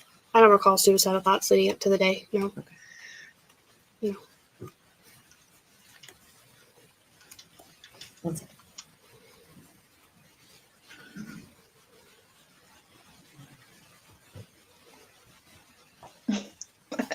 Russian bot, yeah. Next thing you know. Detective Zanoniani, actually, I don't have any other questions. Thank you. Fair enough. Dinner time? Probably. I'm having. All right, detective, would you agree that supposed suicide attempts are often cries for help? Yes. It's pretty easy to commit suicide. Would you agree? If someone's actually wants to do it, Yes. if you have a gun, you can put it to your head, pull the trigger, and suicide accomplished. Yes. All right, so Kathy had a gun. She could have killed herself anytime she wanted to, correct? Yes. But she didn't want to die, correct? Oh, come on. Correct. She wanted to spend time with her son. Is that correct? Yes. Now, there was some But you mention said she about some attempted. prior allegations between Kathy and the defendant's father, her ex-husband. Yes. And you were asked if you were aware of a bunch of different things. Were you aware that the defendant's father / Kathy's ex-husband was very abusive to Kathy? Yes. Were you aware that he impregnated her when she was a mere child? Yes. Were you aware that he was physically and mentally and emotionally abusive to her? Yes. And were you aware that there was some Seemingly incident or brought some that on her allegation child. where she did something with a corkscrew to him? Yes. It's the circle. Now, violence, of course, is not circle of life, acceptable. yeah. But would you agree that Kathy was the relationship with her ex-husband and what she put up with at his hands was atrocious? Yes. So that probably certainly didn't help her being a child, being impregnated, and then living however long she lived until she died. Correct? Correct. So And she was could this abuse her son Colin's because dad? she was abused. So And is this Colin's dad? the defense described her as What they're talking about? unpredictable. No, it's her dad. Is that correct? Yes. But what was her dad. predictable was her love for her son and her wanting her son to be with her. Correct? Yes. And No, she was 'cause I thought cognizant of the this was fact the that probably as soon as he turned 18, he was going to say, see you later, and basically Yes. ignore her. Yes. See you later, alligator. It was mentioned that she was manipulative. She pulled a pew-pew on him. Yeah. That's the defense. Is that correct? Yes. Was the defendant manipulative? Yes. Is that? Didn't she say she grew up with it and had a childhood of it? Well, they said she was impregnated as a child. So that's why Yeah, I said his dad, because if then, I mean, it's really making the argument of like maybe there was self-defense against his dad. If he's beating on the mom, who's to say he wasn't beating on the kids too? yeah.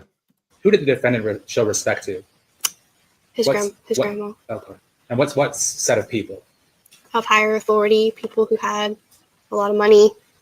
Would he respect people that would do things for him or who could do things for him? Yes. Like buy him things and do things like that? Yes. And you said he loved his grandma. Yes. Do you know why he threatened to kill his grandma and threatened to do her harm in addition to loving her? No. Did you see many instances of when things were going according to the way he wanted them to go, he'd be happy and fine with it?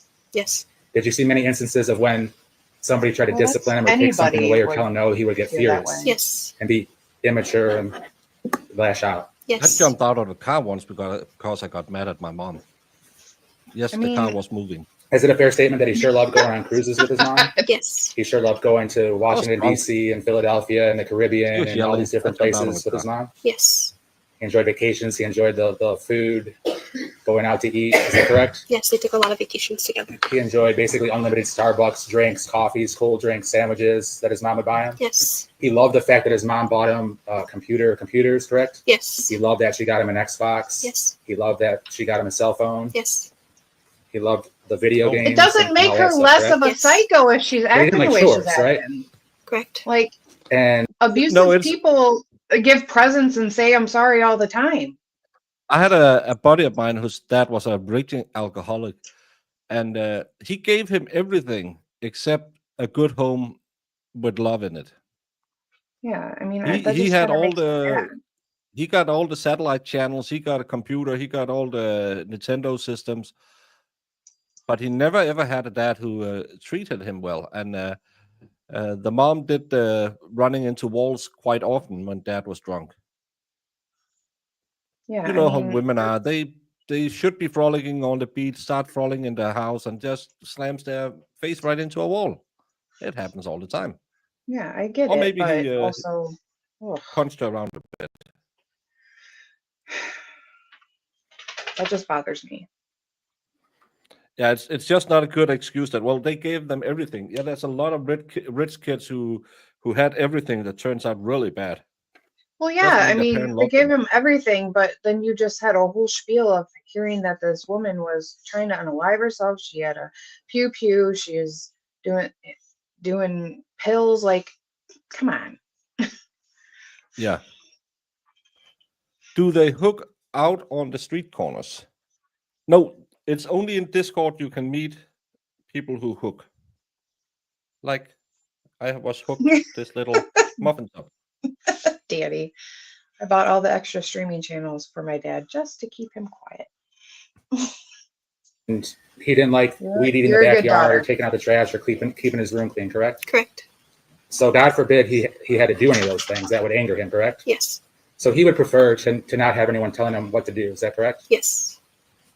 Sometimes our grandparents a little less disciplinarians than the actual parent of a child. Yes.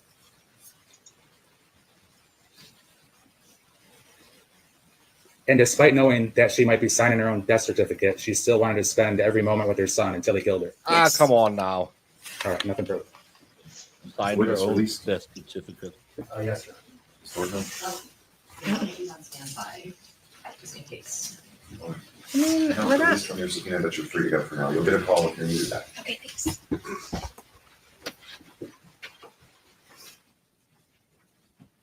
Members of the jury, it's almost noon. We'll take our lunch recess now of 1 hour. All right, please. Please report back at 1 o'clock. 1 o'clock. Let's see if there's anything going on after they leave. Maybe we can know how many more they have left.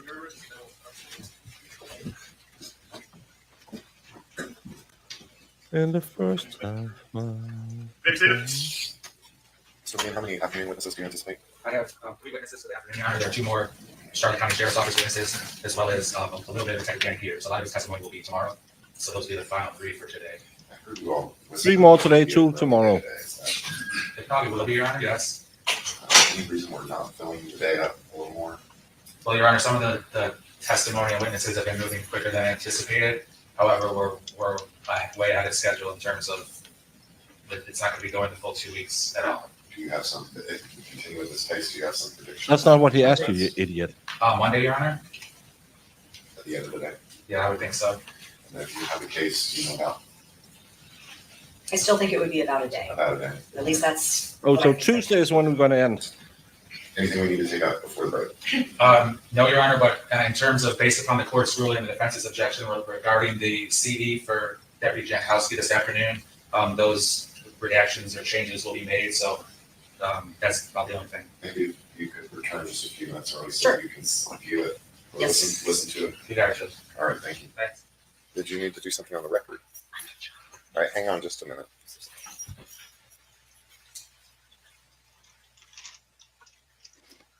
I thought someone said 3-day trial, but there was a 2-week trial. Yeah, And there's now gonna be 2 they are weeks. way ahead of schedule, so he believes he rests on Monday.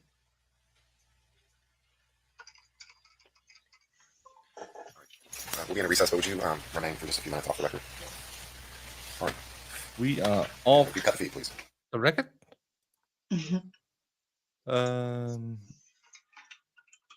Jamie, you know how I love people who write me unsolicited mails and stuff like that. Of course. How the hell did I put that? Well, I'm going to open that in another window.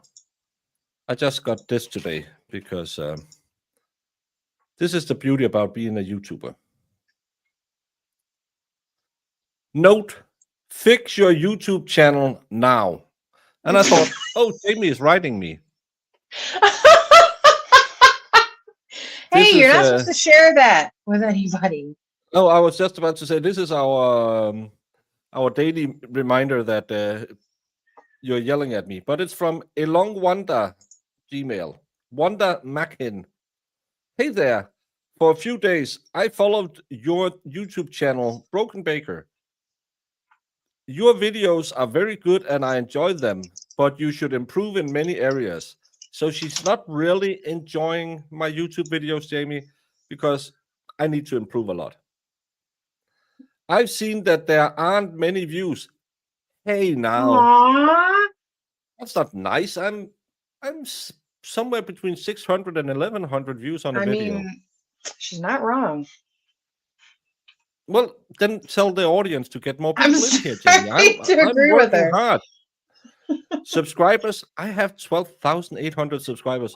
All interactions. Chat is pretty banging, if I should say it. On your YouTube channel, your video content and channel don't have proper SEO. That's how What to is that? try and hit the algorithms. Poor SEO score. But don't say that. That's do what I can. Your video thumbnail design needs to be modified. Mm. I just modified it yesterday. I put the grifter hat picture in it. Well, For higher engagement, you should promote videos on social media sites. I put it Yeah. on Twitter. you should. I can provide you with an audit report for free. Oh, that's nice of her. All of Aw. these major problems with your YouTube channel needs to be fixed. Again, she said she liked my channel, but I have major problems. You do. Views, subscribers, and engagement will rise quickly in a couple of days if you change all these things in accordance with my recommendations. Mm-hmm. So, should we just say to chat, see you later, alligator? Tomorrow we'll have thousands and we won't remember who's Helen from Holland. Sui? Who? Do we even know Danny T? It's just we're gonna be Personally. so big, so we're just gonna She's gonna jack your channel up, man. she's gonna get my channel up.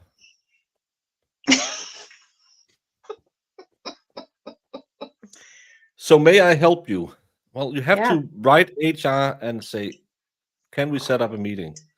If so, I'll assist you resolving these problems so that your YouTube channel grows naturally and help you to monetize your channel. Monetize? She doesn't realize it's already monetized? Well, it's because it's such a shitty channel, Jamie. Oh, Who's going to okay. pay for that? I'm always ready to help, and I am awaiting your valuable reply. Well, my reply wouldn't be valuable because I have a shitty YouTube channel she needs to fix. Have a great day. You too, Miss Wanda Mankin, Meta Ads expert and social media manager. Rankpart.com. I'm not going to touch that link. From Dhaka, Bangladesh. Aw, that's sweet of her. That's so nice that she had been watching my channel and saw everything is wrong with it. Yeah. Exactly, Brandon.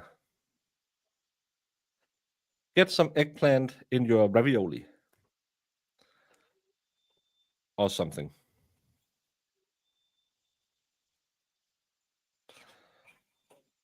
Chuck on a big fat eggplant. Bangladesh fed.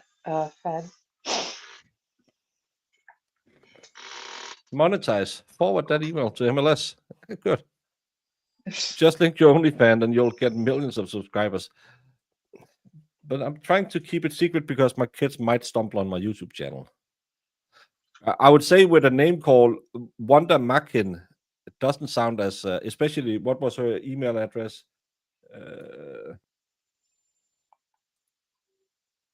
Elong Wanda. I think that sounds a little Nigerian to me. Sounds a little bit like about, yeah. I am, oh, it's not my YouTube channel, it's my grift I need to improve. Yeah, sometimes you just, I was writing something on Twitter today I was replying to kind of a famous Danish guy, and 95% of the likes I got on it was, look at hot pictures in bio.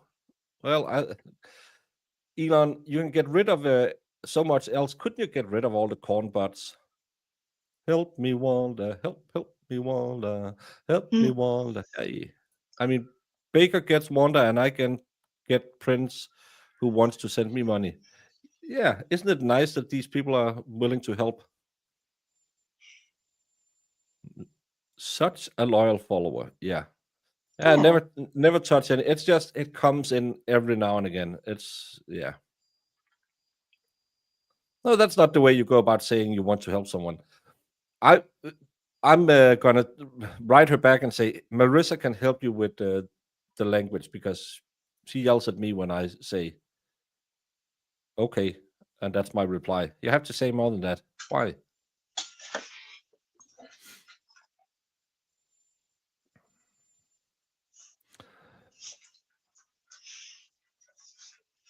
Yeah, but I just don't want to. Wow, that dog. But everyone, will be back in 50 minutes, roughly, yes, because it's time for dinner, and hopefully, I want the grandma, but we have 3 more witnesses, so the case is probably going to end early. And if I can get to bed, I might do a night stream, because tomorrow we will be having the Karen read, so we won't start till 9 tomorrow, and then we'll catch up on this one later, because this case isn't moving, really doesn't proving a lot. Well, we're gonna catch up. Kelly DD, I'm a Baker fan. Oh, thank you so much, Kelly DD. And now she's gonna tell me, but you need to fix all your channel because it's really bad. It's true. Sorry, the dogs just started fighting right by my chair. Valhalla will be joining us as soon as he wakes up tomorrow. Yeah, I believe the hearing tomorrow is 9 a.m. So 9 a.m. Val, get up. Yeah, but he's sitting there and lying to people about. Do you know how many times I've been going in there to see goat kids and no goats? No goats. Well, mama goats, but they're always just standing in a corner with their bony behinds pointed at the camera. It's like watching Snapchat. Not Instagram. No one sends me bony behinds on Snapchat. Thank you so much, Special K, for devil horns. Super sticker. Ikke. What's that in Scottish time? 2 p.m. or 1400. Is that what time it is at 9 a.m. for you? 9 a.m. is 1500 hours my time. That's 3 Oh, are o'clock. they on the same time as you? Same time. No, Scotland is an hour behind me, and you are 6 hours behind me. Gotcha. Oh, that sounds like you're getting a lot of snow. We haven't had anything. My Tinder got. I tried to go into it the other day to show on the screen just to make a joke. It must have been removed or something. I can't get into it. So no more Tinder. Oh, so sad. You were really Yeah. trying. Yeah, I was really hoping that this time would be. Yeah. No, none yet. It's dinner time. I have my gym buddy. I say go, and that's when I'm gonna go pick her up and go to the gym. And she will then text me. And when I arrive at her house, I said, "Why the f are you sending me snaps when I say go? I'm in the car."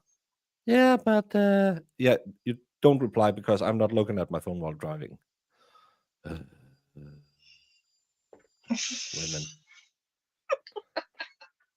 Love me tender, love me tender, love me tender, love me true.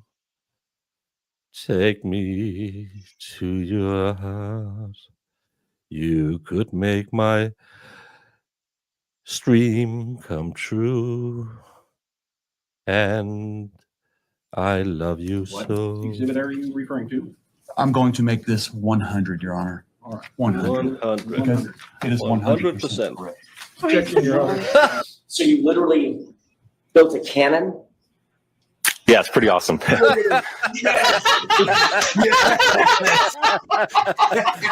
All right, I'm in love. back. Please do that again. Oh, that was the cutest thing I've ever seen. While I'm waiting for this, did you, whether it's true or not, believe that Mr. Randolph had slept with your wife? I wouldn't have cared. You wouldn't have cared? No. Did you believe he had slept with your wife? No. Did you believe he slept with your mother-in-law? Probably did. Everybody has. So there- Everybody has.